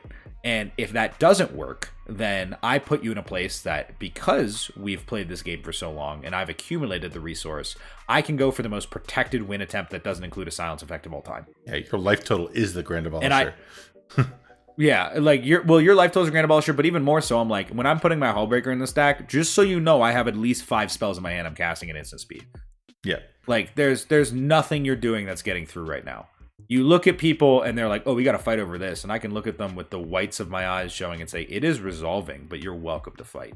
I'd love if you tried. It makes it fun. You know what I mean? Don't just give it to me, but I will be getting there. Like, and that's what I love about this deck is you get to sit there for so long and function as the solution to the problems on the board. And it's genuinely correct to do. People can rely on you. People can look to you. People can work with you because you can say so. The amount of times I've had 12 cards in hand and I can say, bro, don't worry. I'm not winning the game. I'm 100% passing here because there's no fucking way for me to win the game. It's just 12 pieces of interaction. But what's so nice about that is people don't view you as a threat immediately. So you get to sit there, be the solution to the problems that are occurring, and then eventually turn the corner and become the problem. And like you said earlier, this is not a deck that loses. It's a deck that either wins or draws. But I personally, in my experience with it, as long as you're pushing game actions and playing efficiently and you know what you're doing and you don't have to think too hard about your decisions, which this is not a deck that new pilots should expect to have success with. You do need to have a high skill level to run this deck efficiently. But as long as you can fit those categories, deck's busted. You're not losing the game. I have no trouble winning the game on this deck. Sure, is it usually in the last 15 minutes of the round? Yes. But does it get there within time? Yes. You know what I love about playing Talion the most, I think, is I love having my Talion on board and I have an opponent who's going for a win con. And the other two opponents look at me and they go, oh, well, you have a Talion. That's good. As good as your Talion's there, it's going to make it difficult for that player to win. Yeah. Right? And they don't, and they actively, like, they don't go after the Talion. They want it there. They know that it's helping them stay alive. And we all sit there and we work collaboratively. It becomes a 3v1, one turn after the other while I just sit there and hang out. And it's like we're all working together. We're all having fun together. It's great. Until it's too late. The games that people until it's too late don't adopt those. The times that people don't adopt those play patterns. I had a game where I casually played Talion maybe 2 weeks ago, where I played such a clean control game. It was going so well. Blue Farm goes for the win. They end up at 2 life with my Talion on board. And Blue Farm can't win the game from that point. They didn't have an answer to Talion. All the win conditions are 2 mana. And they literally admitted, they were like, yeah, I can't win through the Talion. And then my buddy on Dark Thras decided to try and go for it on top and overload a Cycrypt. And I was like, do you realize what you've done? And then we lost to Blue Farm because now the win con was active. I was like, and we're not, it's not, we're not lying. We're not manipulating. It's like legitimately, like, you need me to stay here or you will lose now. Yes, there's a good chance I will win later, but you will definitely lose now. And that is, it's legitimately correct to let my Talion sit there and work with the Talion, right? And most of the time, people get always higher EV. Yeah. And most of the time, people get that. It's higher EV to let the non-deterministic go. Yeah. All right. What do you got for number 4? What do you got for number 4, Kai? All right. So I got Najila. Super straightforward, very versatile deck, pivots pretty well, has a lot of creatures, and also runs Underworld Breach, Thassa's Oracle, Consultation. It's just, everybody's bread and butter all up in, one solid 5-color deck. So, yeah. Makes sense. Queen, still at number 4, even though I dropped her way down. We've talked about Najila a lot. Yeah, we have. Especially that cat. Cutzel. Dude, why the fuck is it a warrior? I don't understand. I don't understand. Best green card printed in a while. Yeah, that's for sure. Yeah, probably. Overall, I would probably agree with that. Like was it Archdruid's Charm sees some play? It's a cool card, but I think Cutzel's better. Yeah, generically sees more play. What about you? What do you got at 4, Max? At number 4, I have the best Grixis deck in the format, and I don't think it's close. I have Roxai. Makes sense. I had Roxai at 3 last time. I bumped it down to 4 for, I think, an understandable deck to now go above it. Obviously, Roxai back on the prowl. It was struggling for a long time there, but the Labak has come out in flames recently. Just took down Punt City 3 on this guy. Used to say, oh, it was a deck that cruises through Swiss and can't do shit in top 16. Well, I mean, Tad just won a tournament on it. Surge just top 4 at 100-something person event on it literally 2 days ago, 3 days ago. Like, deck is cooking. Deck is cooking hard, and it is so good. And like we talked about, people are playing a little more irresponsibly and greedy again, and playing less answers and playing more win the game cards. And if you're trying to win the game, that's super cool. Roxai wins faster and more consistently and better, and that's what their deck is designed to do. So if you want to win the game as efficiently as possible, you should probably play the deck that does that the best, which is Roxai. It is a high skill floor deck. People underestimate how hard it is to pilot this deck. I think one of the hardest things about it is just mulligans. You need to learn how to mulligan this deck, but then you also need to know how to grind through the slog. You need to know when to go for the Rhystic, when to go for the Win. You need to go when to go for the Nas, when to go for the Necro. You know, you need to be aware of what your opponents realistically have for interaction based on all the communication and information they've revealed just from like existing on the table. Knowing, you know, I've seen a lot of Rogueside pilots who could have Nas, and they say, oh, I thought you might have a counter for that one, so I went for Necro. Guess what? Their counter was Dispel. You know, there's a lot of things this deck does, and it cooks. Yeah. And it fucking cooks so much fun. I love playing Rogueside, dude. When I play Rogueside, I feel unstoppable. I'm like, would you like to stop me 6 times? Because I'm going to win on the 7th. Yeah. You know? Yeah, I think that's fair. And I think you know, I think these next few decks we can talk about in the context of Blue Farm in a lot of ways. You know, Rogueside, it has distinct advantage against Blue Farm in that it just gets underneath it. It wins fast. It wins in windows that Blue Farm can't deal with. You know, Blue Farm will go and tap out for a Rhystic Study on turn 2, or a Tymna on turn 2, or a Crom on turn 3, or whatever they're doing. And Rogueside's like, cool, thanks, I win now. And that pattern is persistent and consistent. Like they're able to do it over and over and over again, and it works.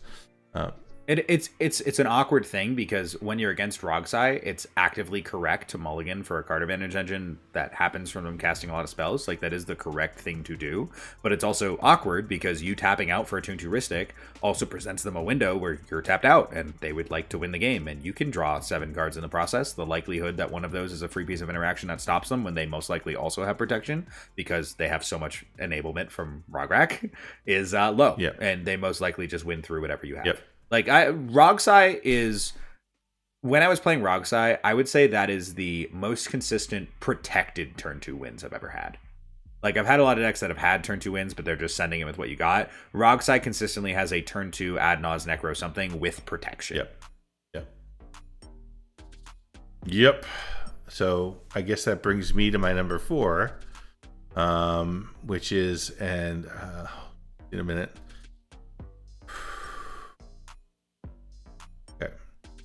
Swear to God, if this is Kinnan, I'm gonna fucking slap you. Number 4 is Kinnan. Betra's Kinnan. Kinnan. Wow. Where's Kinnan? And I'll be honest. I was really close to putting it at number 5. Really close. I wasn't sure. I thought Talion and Kinnan, sort of 4A and 4B, to be perfectly honest. Pretty sure I've dunked on you with Kinnan when you're on Talion enough for you to know the correct order of operations here. It's okay. It's okay. Take a deep breath. It's all right. I'm just gonna let it sit for a minute. We don't need to, you know, take it. It's okay. It's okay. I'll hear you out. I'll hear you out. So, it's okay to be wrong. You've said a lot of bullshit today. Yeah, let him go. Let him cook. Let him cook. We'll start with. I'm gonna let him fizzle. We'll start with data. Okay, and very simply put, outside of one particular Kinnan pilot, Kinnan has done nothing for the last several months. Nothing. It just has not performed. It has not played well. And it feels a lot to me like the format is full of all the right answers for Kinnan right now. And it's not fast enough to get under Blue Farm. And it's not controlly enough consistently to deal with what Sisei's doing. And I think it's extremely targeted right now. And I think that as a community, people have pulled away from the deck in big numbers. So I think, you know, while I think that the deck at its core is extremely powerful, and I think if people were to pick it up and there was a bit of a resurgence, and if other decks stepped up as boogeymen so that Kinnan wasn't so targeted as it is right now, then I think we'll see this ranking change. But I think right now 4 is where the deck belongs. That's where I stand. Go ahead. Fuck you. Go ahead. Before you respond, Kai, do you want to? It's the arms crossed. Well, listen. Yeah. Okay. All right. It's all right. You don't just play Kinnan. I would have been okay with 3. I would have been okay. You want a tournament on Talion. You want a tournament on Talion, so you understand how good Talion is, and that Kinnan you haven't won a tournament on yet. You just haven't done it yet. Yeah, because I get targeted to fuck when I'm on Kinnan, but I'm still cooking people. Mm-hmm. Because the deck is broken. Yeah, and people won't let it win. People are arranging accidents Fuck for Kinnan every time they get a chance. I played a game. I do have Yeah, that's that. what they're I supposed to do. played a game. I have that sticker on my Kinnan box. I played a game on Saturday where there was a Kinnan player in the pod, and Kinnan was Force of Willed. Okay, then it was Deadly Relict, then it was Pacted. I want to ask you a question very clearly here. Did the player who Force of Willed Kinnan win the game? No, I won the game, but Absolutely not. Yeah, exactly.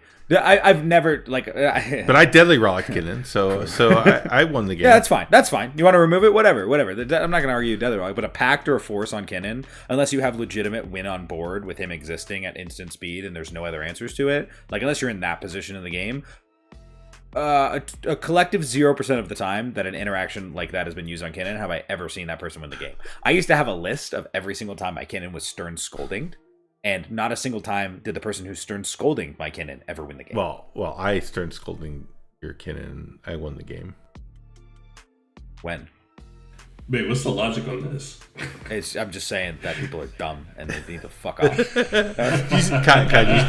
you see like? Okay, you fair see enough. Like, where's the data, man? You see the color in his face, like you see like he's like more alive, like there's just less paleness there, a little more red, like a little more fire in his eyes. You know, like he's got a little twitch going I believe on. Kinnan actually came in. I believe Kinnan came in third in Swiss at Pun City 3. Won and came in second place at the Boyle. Like those are all in the last 3 months. Yeah, there's one good pilot that plays Kinnan. Okay, Ian plays Kinnan and is great. He doesn't play Jorman Kinnan plays right Kinnan now. and is He's not great. playing Kinnan right now. Okay, sure. They've moved Jorman on to and better Kinnan have not decks. been They playing moved on Kinnan to better recently. decks. Fuck. Oh, they do both play Blue Farm. It's so annoying. I guess Ian hasn't really been playing Blue Farm, but Who is this fun? I will save my Kinnan talk for a couple places up, maybe. Kai, what do you think of Kinnan though? What do you think of Kinnan? Oh, yeah, it's cool. Wait, Kai, Well, does this transition into your number 3? Wait, actually, yeah, it does. Wait, hold on. Let me double check and make sure this is right. Yeah, that's number 3. Oh, lordy. Yeah, it's a really good deck, man. Like it makes so much mana. It makes so much mana that people put it in 99 just as like a battery, just to turn more mana up. And it's super hard to interact with, and like you said, removing it does nothing because they're just gonna play Kinnan again because they've already made so much mana already. It's hard to interact with. It drops down big guys, and it just does way too much with so little resources. Like what are you gonna do about Kinnan? I don't know. It's probably gonna come back again and do the same thing it did again. So it's inevitable. Unstoppable. Inevitable. Unstoppable. Yeah. Stop feeding him so much. Come on. Don't make him. Come on. I was just enjoying it. I finally got to him. Did you see that last segment? I got to him. Like number 1. He was feeling the heat. He was squirming in his salty. chair. And now you just gave it right back to him. You fed him again. Come on. The concept that you left off Ob and put Kinnan at 4, I'm a little fucking upset with you. For being honest. That's fucking absolutely wild to me. Get fucked. Fuck you, bro. What do you have number 3? What do you have number 3, Max? What do you have number 3? I will be Trinisphere What do you whatever I have? can. I'm gonna Manglehorn your sword Oh, God. again. At number 3, I have, which again, if you had put Kinnan at 3, I would have been fine because I could understand right now with the current data putting Sisay Weatherlight Captain ahead of it, which is what I have at number 3. You have Sisay at number 3? I have Sisay at number 3. Sisay Weatherlight Captain. It is in such a good place right now in the meta because the meta. Okay, actually, it's transitioning away from this, but where the meta has been, I guess is what I should say, because the meta is transitioning towards a bit more proactivity, a bit less Rhystic Study focus, still very Rhystic Study focused though, and Sisay dunks on the Rhystic Study meta, because Sisay is the only true top tier deck that just wins without casting spells. You know, there are other decks that can do that, but Sisay is the only one that just says, I'm going to cast 1, maybe 2 spells, those are your 2 draws and your 2 interaction points, and then if you can't stop me there, you are cooked. And they don't have to worry about feeding anything. You know, these other decks that want to add Naws or Breach or do whatever, they got to feed you a bunch of cards to get to where they're going. Sisay does not. Sisay just says, I'm gonna win the game. And it's really good at that. And it's really good at doing that in a very difficult to interact with way. Their important spells are creatures. They are not non-creatures. And then everything else is just activating Sisay. It is a deck that still maintains Brewer's Advantage because people for some reason have not figured out how to play against it. It is still a deck I think should struggle more at top tables where people should be playing responsibly and understand what Sisay does at this point. I think the divergence of Clam Chowder Sisay and regular Sisay, like tutor chains, where I will stand by tutor chains, is just better because you're leaning into the strengths of Sisay, and that's where my brain is at right now, is leaning into the strengths of what your deck does. Why would you build bad Kenrith or Najila with just Sisay? But like, there's a little bit of that fear in some people's minds where they could have breach lines and Thoracle and stuff, so maybe there's a little bit of holdback in preparation for that and some consideration as that being a thing. But yeah, the deck is really good. It's really consistent. You just mulligan for mana, and then you activate Sisay, and it fucking gets there more than it should. And it plays the correct answers to all of its hate pieces. Malcolm is obviously very good at that, at making himself as difficult to interact with as possible. But there's a lot of good Sisay pilots. It's not just Malcolm. And a lot of them have been having success, and Sisay has a crazy good conversion rate and a crazy number of people playing it. And those are two things that, when they're combined together, it's undeniable that the deck is really, really good. You know, we have some decks we've talked about here, like even Kinnan right now, and Dargoth Rast, and these decks that are like, we know they're good decks, but they just have one person who's really cooking with them. You know, we have some decks that aren't seeing enough play, that are still, you know, Magda, Tali are doing really well with not a lot of people playing them. So this is a deck that has a shitload of people playing it and is still doing absolutely fantastic conversion rate, win rate, everything. Mm-hmm. It is in a good place right now. It is a powerful deck, and it is a deck that is 5 colors and cares about legends and will only get better. Yeah, agreed with all that, and we'll talk about it a lot more in a couple of minutes. Yeah, I'm sure it's your number 2 yet. I figure. Yeah. So my number three Roxai is Roxai. Yeah, 100% Roxai. Yeah. And I think Born Upon a Wind is absolutely revolutionary for Roxai and pushed that deck to a whole other level. And you know, you've got a dedicated group of pilots who are brewing that deck constantly and are pushing it to to new heights. And we're seeing that manifest itself in Tad winning Pud City 3. We saw Surge just top 4 over at in San Francisco. Whatever it was, Command Fest, but against a lot of good players. That top 4 was a wild insane, pot. I mean, it was what, Uriah, Lauren, Surge, and Robert Fan, who's a guy who coached Kinnan. Yeah, it was Kinnan in that top 4, by the way. I know. So it was Turbo Kinnan though. It wasn't my list. Kudos. But yeah, so Roxai is just absolutely tearing it up right now, and that's only going to continue. If you look at the last 3 months, so you look from January 1st, you look at tournaments that are 64 plus. Roxai is a 33.8% conversion rate into top 16. That's pretty fucking wild. Good. Pretty fucking good, you know.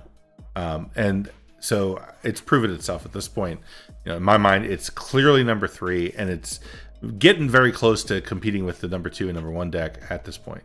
So it's no joke.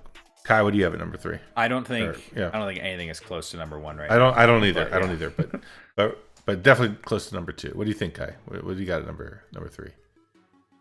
Or number 2? Number 2. Yeah, we're on 2 now. It's actually shared. I couldn't decide, but one of them's Roxai, and the other one at number 2 that I have is Timna Crom. So, yeah. The look on your face.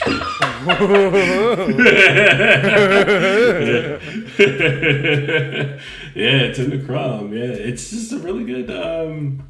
It's a really good card advantage out of the command zone. You know, it's really good for people to pick up and play, and it's really good, really excellent for experienced players because they can play the whole political game a lot easier. It has a lot of hidden information which you can just conceal, and you don't have to reveal any of your cards unless you're revealing Underworld Breach off an Enlightened Tutor, which they're already dead by then.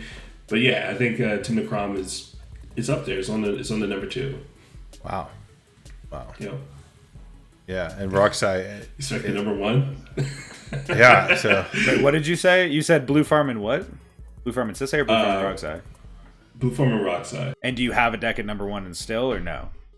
Yeah, I do. Okay, so you got Sisay down there. Gotcha. Yeah. Sisay's down there. Yeah, I mean, I think we're about to talk about Blue Farm a lot in a minute, but I guess my number 2 real quick. All right, everyone sit back in the chair and relax. Oh, come on. I'm not going to do the thing. Are you going to put me in a fucking... All right, we'll see what you say. We'll see what you say. No. Number 2, I have the boy. Kinnan Bonder Prodigy. My passion project, my best friend, my lover. All right, of course, my headphones died right then and there. Yeah. Welcome back. I'm back. I'm ready to go on number 2 and talk about some Kinnan. You had a question though while I was switching there. Yeah. Did you write any fanfic about Kinnan? Sort of. So that is actually the original story of the Kinnan playmat that I have, which I guess you can look up the picture of it. It's on our fucking. It's on the Shopify screen page. right now. Put a picture. Yeah, it's on the screen right now. The way that started was I call Thorn Mammoth Thorn Daddy, and at some point in the Kinnan Discord back in like fucking June, someone was like, "Oh yeah, Thorn Daddy's a slut," and I was like, "Hey, he's a married man."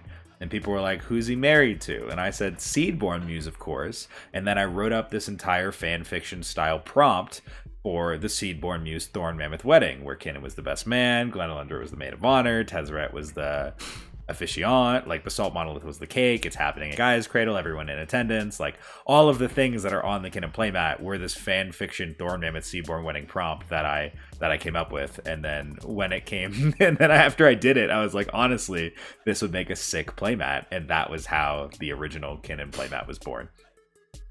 Wow. Yeah. That's a real story. That's a real story. That's actually that is the real story of why the Kinnan playmat the way it is. It was very funny because it came up like a week ago in the Kinnan Discord because I just shipped out all the Kinnan playmats and someone joked about the fanfic. And one of the people, you know, most of the Kinnan Discord is within the last like 7 months or something, so they weren't around for it. And we talked about the Thorn Mammoth Seaborn wedding for a second, and one guy goes, "Hold the fuck up! Is this what the playmat is?" That's like, duh, yeah. It's exactly what it is. It is the fan fiction Thorn Mammoth Seaborn Muse wedding.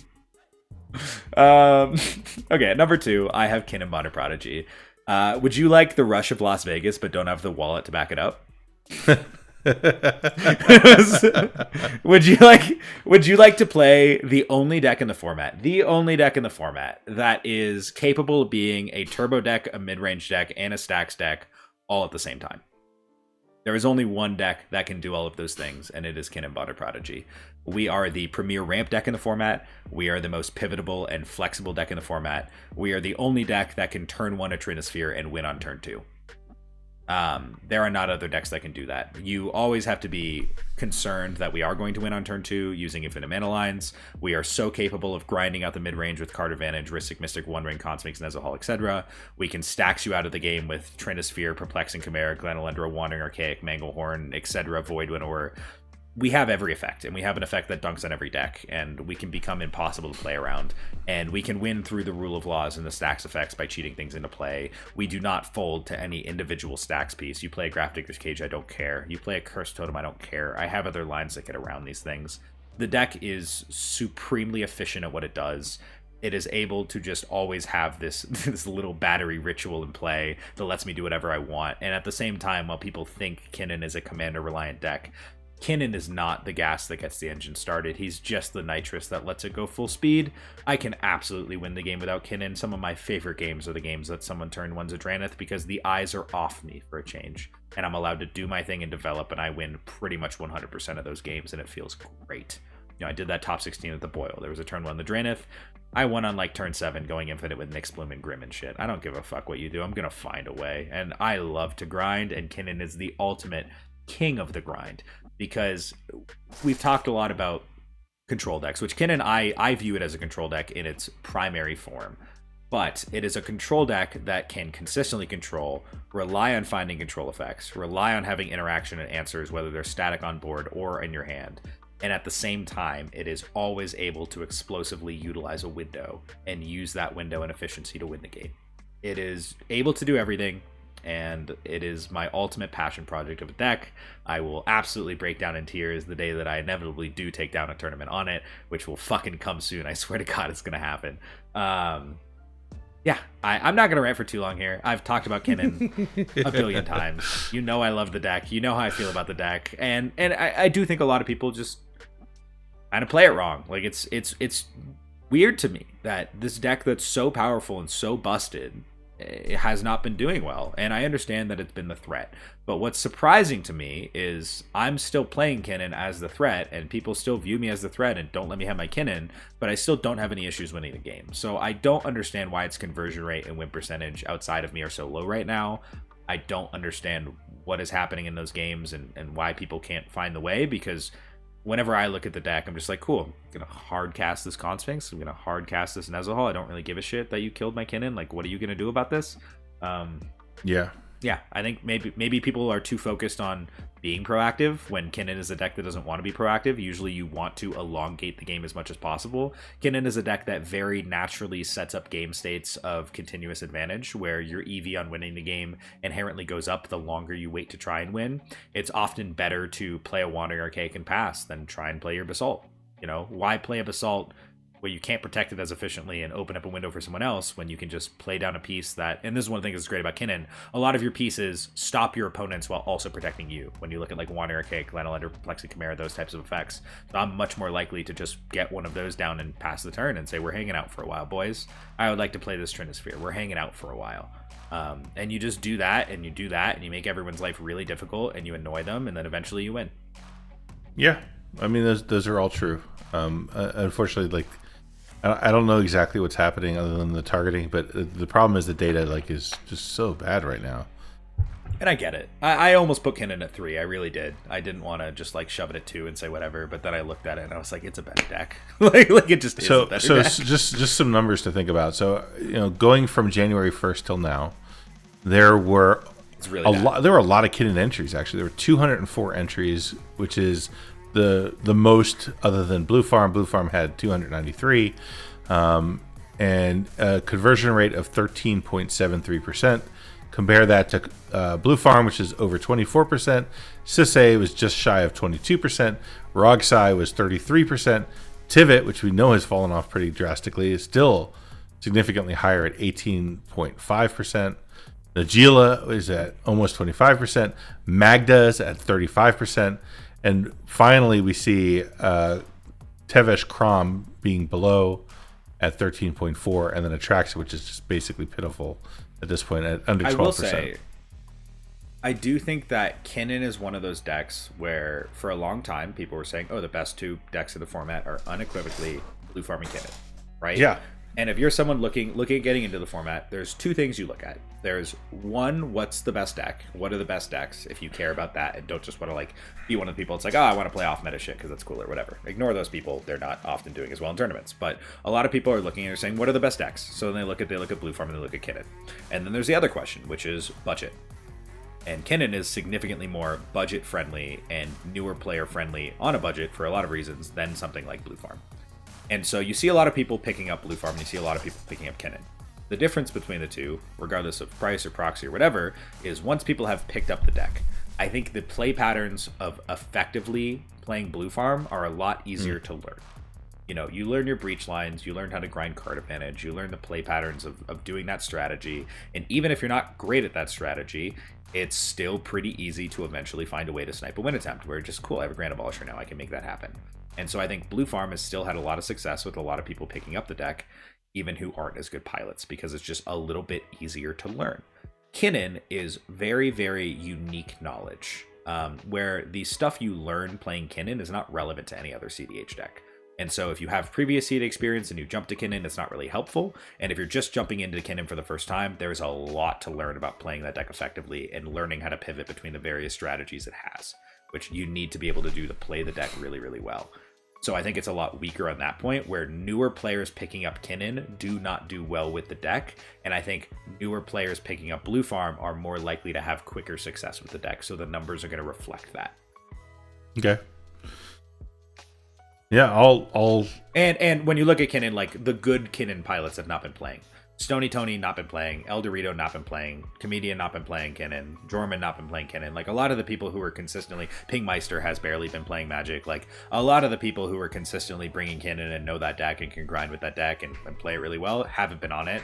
Versus every good Blue Farm pilot is playing Blue Farm. Yeah, which transitions us to, like, we're going to talk about Blue Farm, I think, a lot in just a minute.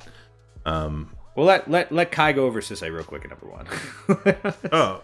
No, we have your number 2. Your number 2. Your number 2 is Sisei. Yeah, it's a perfect transition too, because he's going to talk about it as well. So I've got Sisei at number 2, and I think it's actually closer to number 1 too than you'd think. I think that Sisei at number 2 it's not even close to me. Like going from 2 to 3 is a massive drop for me, and the drop from 1 to 2 is less than the drop from 2 to 3. Sisei is uniquely positioned in the meta right now, where it just plays so damn well against all of the interaction that's rampant. All of the draw engines don't matter to Sisei. Sisei's not casting spells that you can interact with. It's not drawing you cards off your Rhystic because it's just not casting more than that one spell, which is basically, here's my dockside or here's my mana generator, and that's it. That's all I need. I don't need anything else. Now I'm just going to tutor my win onto the battlefield directly and have a nice day. I think there's a tremendous community around Sisei right now. There's a whole bunch of people in that Sisei Discord who are incredibly smart people, who are all working their butts off to innovate and really make the deck shine. There's even like little rebellion groups. You've got the Clam Chowder group out there also innovating in a completely different direction. So Sisei is just popping. It's just a lot going on around Sisei right now, and the deck is just straight up winning. And I don't think that's going to slow down. I think, in fact, what's going to happen now is we're going to see the meta start to warp a little bit around Sisei, because you're going to need to run answers or you're going to lose repeatedly to this deck. And I think we're still a ways off from that manifesting itself enough to slow down this growth and this blossoming of Sisei. So I think at number 2, it's extremely obvious to me that it's number 2. It's really close to pushing Blue Farm a little bit. Give away the fact that obviously Blue Farm is my number 1, but it doesn't surprise me at all that Kai has it at number 1, right? Number 2. Yeah. Or he has Sisei number 1. No, he has. Yeah, I got number 1. That's what I'm saying. It doesn't surprise me at all that Kai has Sisei at number 1, because I think there's a strong argument for it. Yeah, it's insane. It's every time I sit down in a tournament and I see somebody playing Sisei, all the other players have no idea what it's gonna do, and when they untap and they're like, oh, I don't have it, and then they look at it like, oh, I think I actually do have it, and then they start winning the game out of some like crazy line between like planeswalkers and creatures, and nobody knows what they're doing, and it's really hard to interact with because it's purely an activated ability of Sisei, and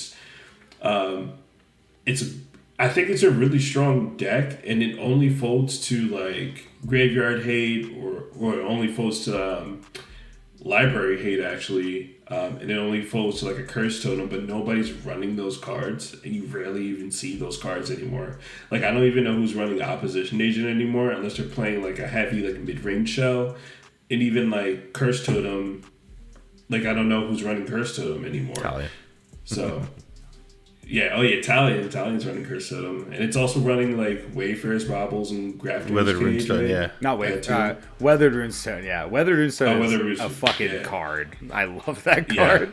Yeah, I think you're right. I think we'll talk. Oh yeah, we'll talk about Blue Farm a lot, yeah. but like I think what happened is Blue Farm has moved away from the key answers that would work well against Sisei in the favor of more gas and trying to stay ahead of Roxai and some of the other the mid-range hell that the format has become, and because of that, Sisei has found a nice little alley to start exploiting that.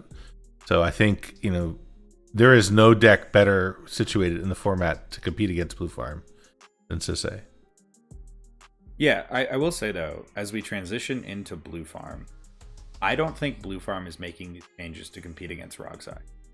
I feel like if you look at the changes Blue Farm has been making, they're making these changes to compete against other Blue Farm. You're right. You're 100% right. 100% such a prominent part of the meta where they're like, cool, you can play a Drannith, I'm just gonna win. Yeah, I agree. You want to use a couple card slots on Dauntless Dismantler and Blind Obedience? That's hilarious. I'm just gonna win. You're gonna be the Blue Farm deck that wastes a spot on the Curse Totem. I'm just gonna win the game. Blue Farm at this point has transitioned to being literally Rogsai with white and card advantage in the command zone. if you look at their package of cards, they've cut all the fat, and we've talked about it a bunch of times. A lot of people have talked about it, which also I think one point I did want to make when you talked about Rogsai, you said Born Upon a Wind changed that deck. I think that holds incredibly true, maybe even more true for Blue Farm, where Blue Farm used to be this deck that, you know, had really good card advantage. It was a breach deck. It had its win cons, but they weren't ever instant speed. And so because of that, Blue Farm had a very consistent play pattern of having this really good package of high quality cards and then a few select hate bearers that functioned as Tymna attackers. And that was kind of the idea of the deck. It would grind you with a few hate bearers. You know, maybe they played Dothy sometimes. Some of them played Loyal Apprentice in the past. You know, all these little things that just worked for you to be on this more Tymna-y grind plan. And then when your window eventually got there, you could try and resolve the Grand Abolisher and execute your breach line and do that. The printing of Lord of the Rings and them getting Bowmasters, which gave them answers against other Blue Farm decks, but also beat down on all the other decks that were their competition naturally. Like Bowmasters was so good against the Kinnins and the Sisseys and all these other things that people had going on that were just as good as them. They got Lotho for better mana production, as well as being a legend for Moxamber, as well as being a potential Tymna attacker. Like Blue Farm constantly wins on the axis of cards. That is their resource advantage. And their choke point has very regularly been mana. So being able to effectively use cards like Lotho and Moxamber and the inclusion of Smothering Tithe paired with their Dockside has allowed them to break the mana resource axis as well. You know, and then they got Born Upon a Wind. And Born Upon a Wind, I think, was the real change, because it took Blue Farm from being this, you know, sometimes more mid-rangey, occasionally combo, but really totally fine grinding sort of deck into being an opportunistic turbo deck that has the really nice pivot point between turbo and control, where Blue Farm plays a very deep interaction right now. They've been cutting Drannith, they've been cutting all those spells for more counter magic. And the reason they're able to do that is you can only effectively play control. We talk about Talion and resource management a lot when you are able to consistently refill. If you cannot consistently refill and snipe the right win attempts, you cannot play control. Blue Farm is supremely positioned to say, cool, I'm just going to draw my cards. I'm going to interact with your win attempts. I'm not going to let you have it. And then when an opportunity presents itself, I'm able to now go for an instant speed breach focus win con. Yeah. And that in totality is what changed the deck. So now they are just a turbo proactive deck, as the full turbo shell, where if you look at Rogsai as well, Rogsai plays a ton of interaction. They have an incredibly deep interaction package that gets more because of white. They add the onboard interaction with swords and path. They also get the silence effect at instant speed.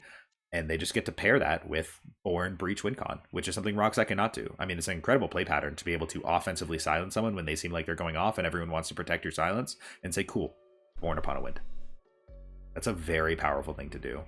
It gives them also the breakthrough where, you know, they win on top of their death triggers from Pact or anything else now. They're able to just Born and go for it. You know, a lot of Blue Farm decks have been including Necropotence now, which I think is a really good showing of how much they're leaning into the power of Born Upon a Wind. It's a card I regularly see tutored for at this point, just to have it, just in case. It always gives you the out, and playing to your outs is going to lead to you winning a higher amount of your games. I agree with all of that. And you know, my biggest concern, frankly, is the fact that Blue Farm is going to continue to get great cards. Like as each set comes out, you know, it just covers the right part of the color pie, and WotC hates green and loves all the other colors, all of which Blue Farm has. So, you know, the problem now is the meta is actually warping around the prevalence of Blue Farm. You know, it's just so ubiquitous at every single tournament, you know, that more and more and more players entering the format are like, what should I play? The obvious choice is Blue Farm. And, you know, that's, you know, my concern is that it's stifling a bit of the innovation in the format. It's stifling, you know, the variance. It's making the meta less diverse, which I think is, you know, it's a bad thing. But how do you stop that? Like, you know, I cannot think of an argument for not playing Blue Farm other than, well, it's just Blue Farm. It's boring. It is like really boring to play from when I've played it. But I think one of the other things that's really powerful about it is, unlike the other top decks, if you look at every other top deck that we've talked about recently, they give you something that Blue Farm can point a finger at and say that's a problem. You know, Kinnan has Kinnan, Sisay has Sisay or Bloomtender or whatever. Rogsai just naturally is the enemy of the table before it even plays a card. You know, Najeela gives you Najeela and the fear of what it can do. Like, all of these decks have these things that you can point a finger at and say, we should use some resource to stop that. Blue Farm doesn't really give you that very often. They'll have a Rhystic study, for sure. They'll have a Rhystic study. But Tymna gets to fall into this really nice alleyway of it's not the card that wins the game. It just gives you the resource of cards that do win. Yeah. And so you are less likely to generically blow preemptive interaction on Blue Farm until it's too late. You know what the scary threat for Blue Farm is when there's a silence on the stack, or there's a Grand Abolisher on the stack. That's when you know you're in trouble. And before that, there's nothing. Yeah. Well, I think that sums it up. Kai, anything else you want to add to Blue Farm? No, not really. I think you pretty much summed it up pretty nicely. I think, it's a really good deck, and it's really good at concealing information. Yeah. So yeah, I think that's really one of the really strong suits of the deck. Yeah, I agree. Yeah, I agree. That's what Born lets you do, is just hold it all back. Yep, I think you're right. So I apologize for yawning so much, but it is 1:11 in the morning here in the East Coast, and I am tired. But this was a blast, man. Kai, always a pleasure, hanging out with you, man. Every time. So thanks for joining us, Max. You want to take us out, dude? Yeah, thank you so much for listening to Colors of a Crutch. My name is Max Sternberg, also known as Wounded Satellite. I was joined, of course, by my regular fucking awesome co-host. Wait, let's actually just get the Chidori in there. Yeah. Shout out to Jutsu. Hit him with the bum guy. I was joined by my regular amazing co-host, Max P, the Italian, the Florian guy. And we had an awesome guest today, Fervent Alchemist. Do you want to shout out your channels and such? Yeah, just follow me on YouTube at Fervent Alchemist, and I'll see you there. See you over there. Yeah, and the other things we forgot to do early on. We are sponsored by Top Deck. We appreciate them so much. They do so much for the format. Don't always forget to say thanks to Zane and Mikey and Mike and all the people over at Top Deck. They've done an incredible job cultivating the community, and we appreciate them so much. A little more about our channel. If you have enjoyed this content, please do not forget to like and subscribe. If you want to support our channel even more, we do have a Patreon you can find in the description below, where we have all sorts of fun tiers to choose from with little perks and such. If you want to join the conversation outside of YouTube, we also have a Discord, which is also located in the description below. Feel free to join the conversation there. We've got channels for literally every single viable deck to discuss it with people. We've built our own little database. And I think that's all we have for today. Thank you so much for listening, and we'll talk to you next time.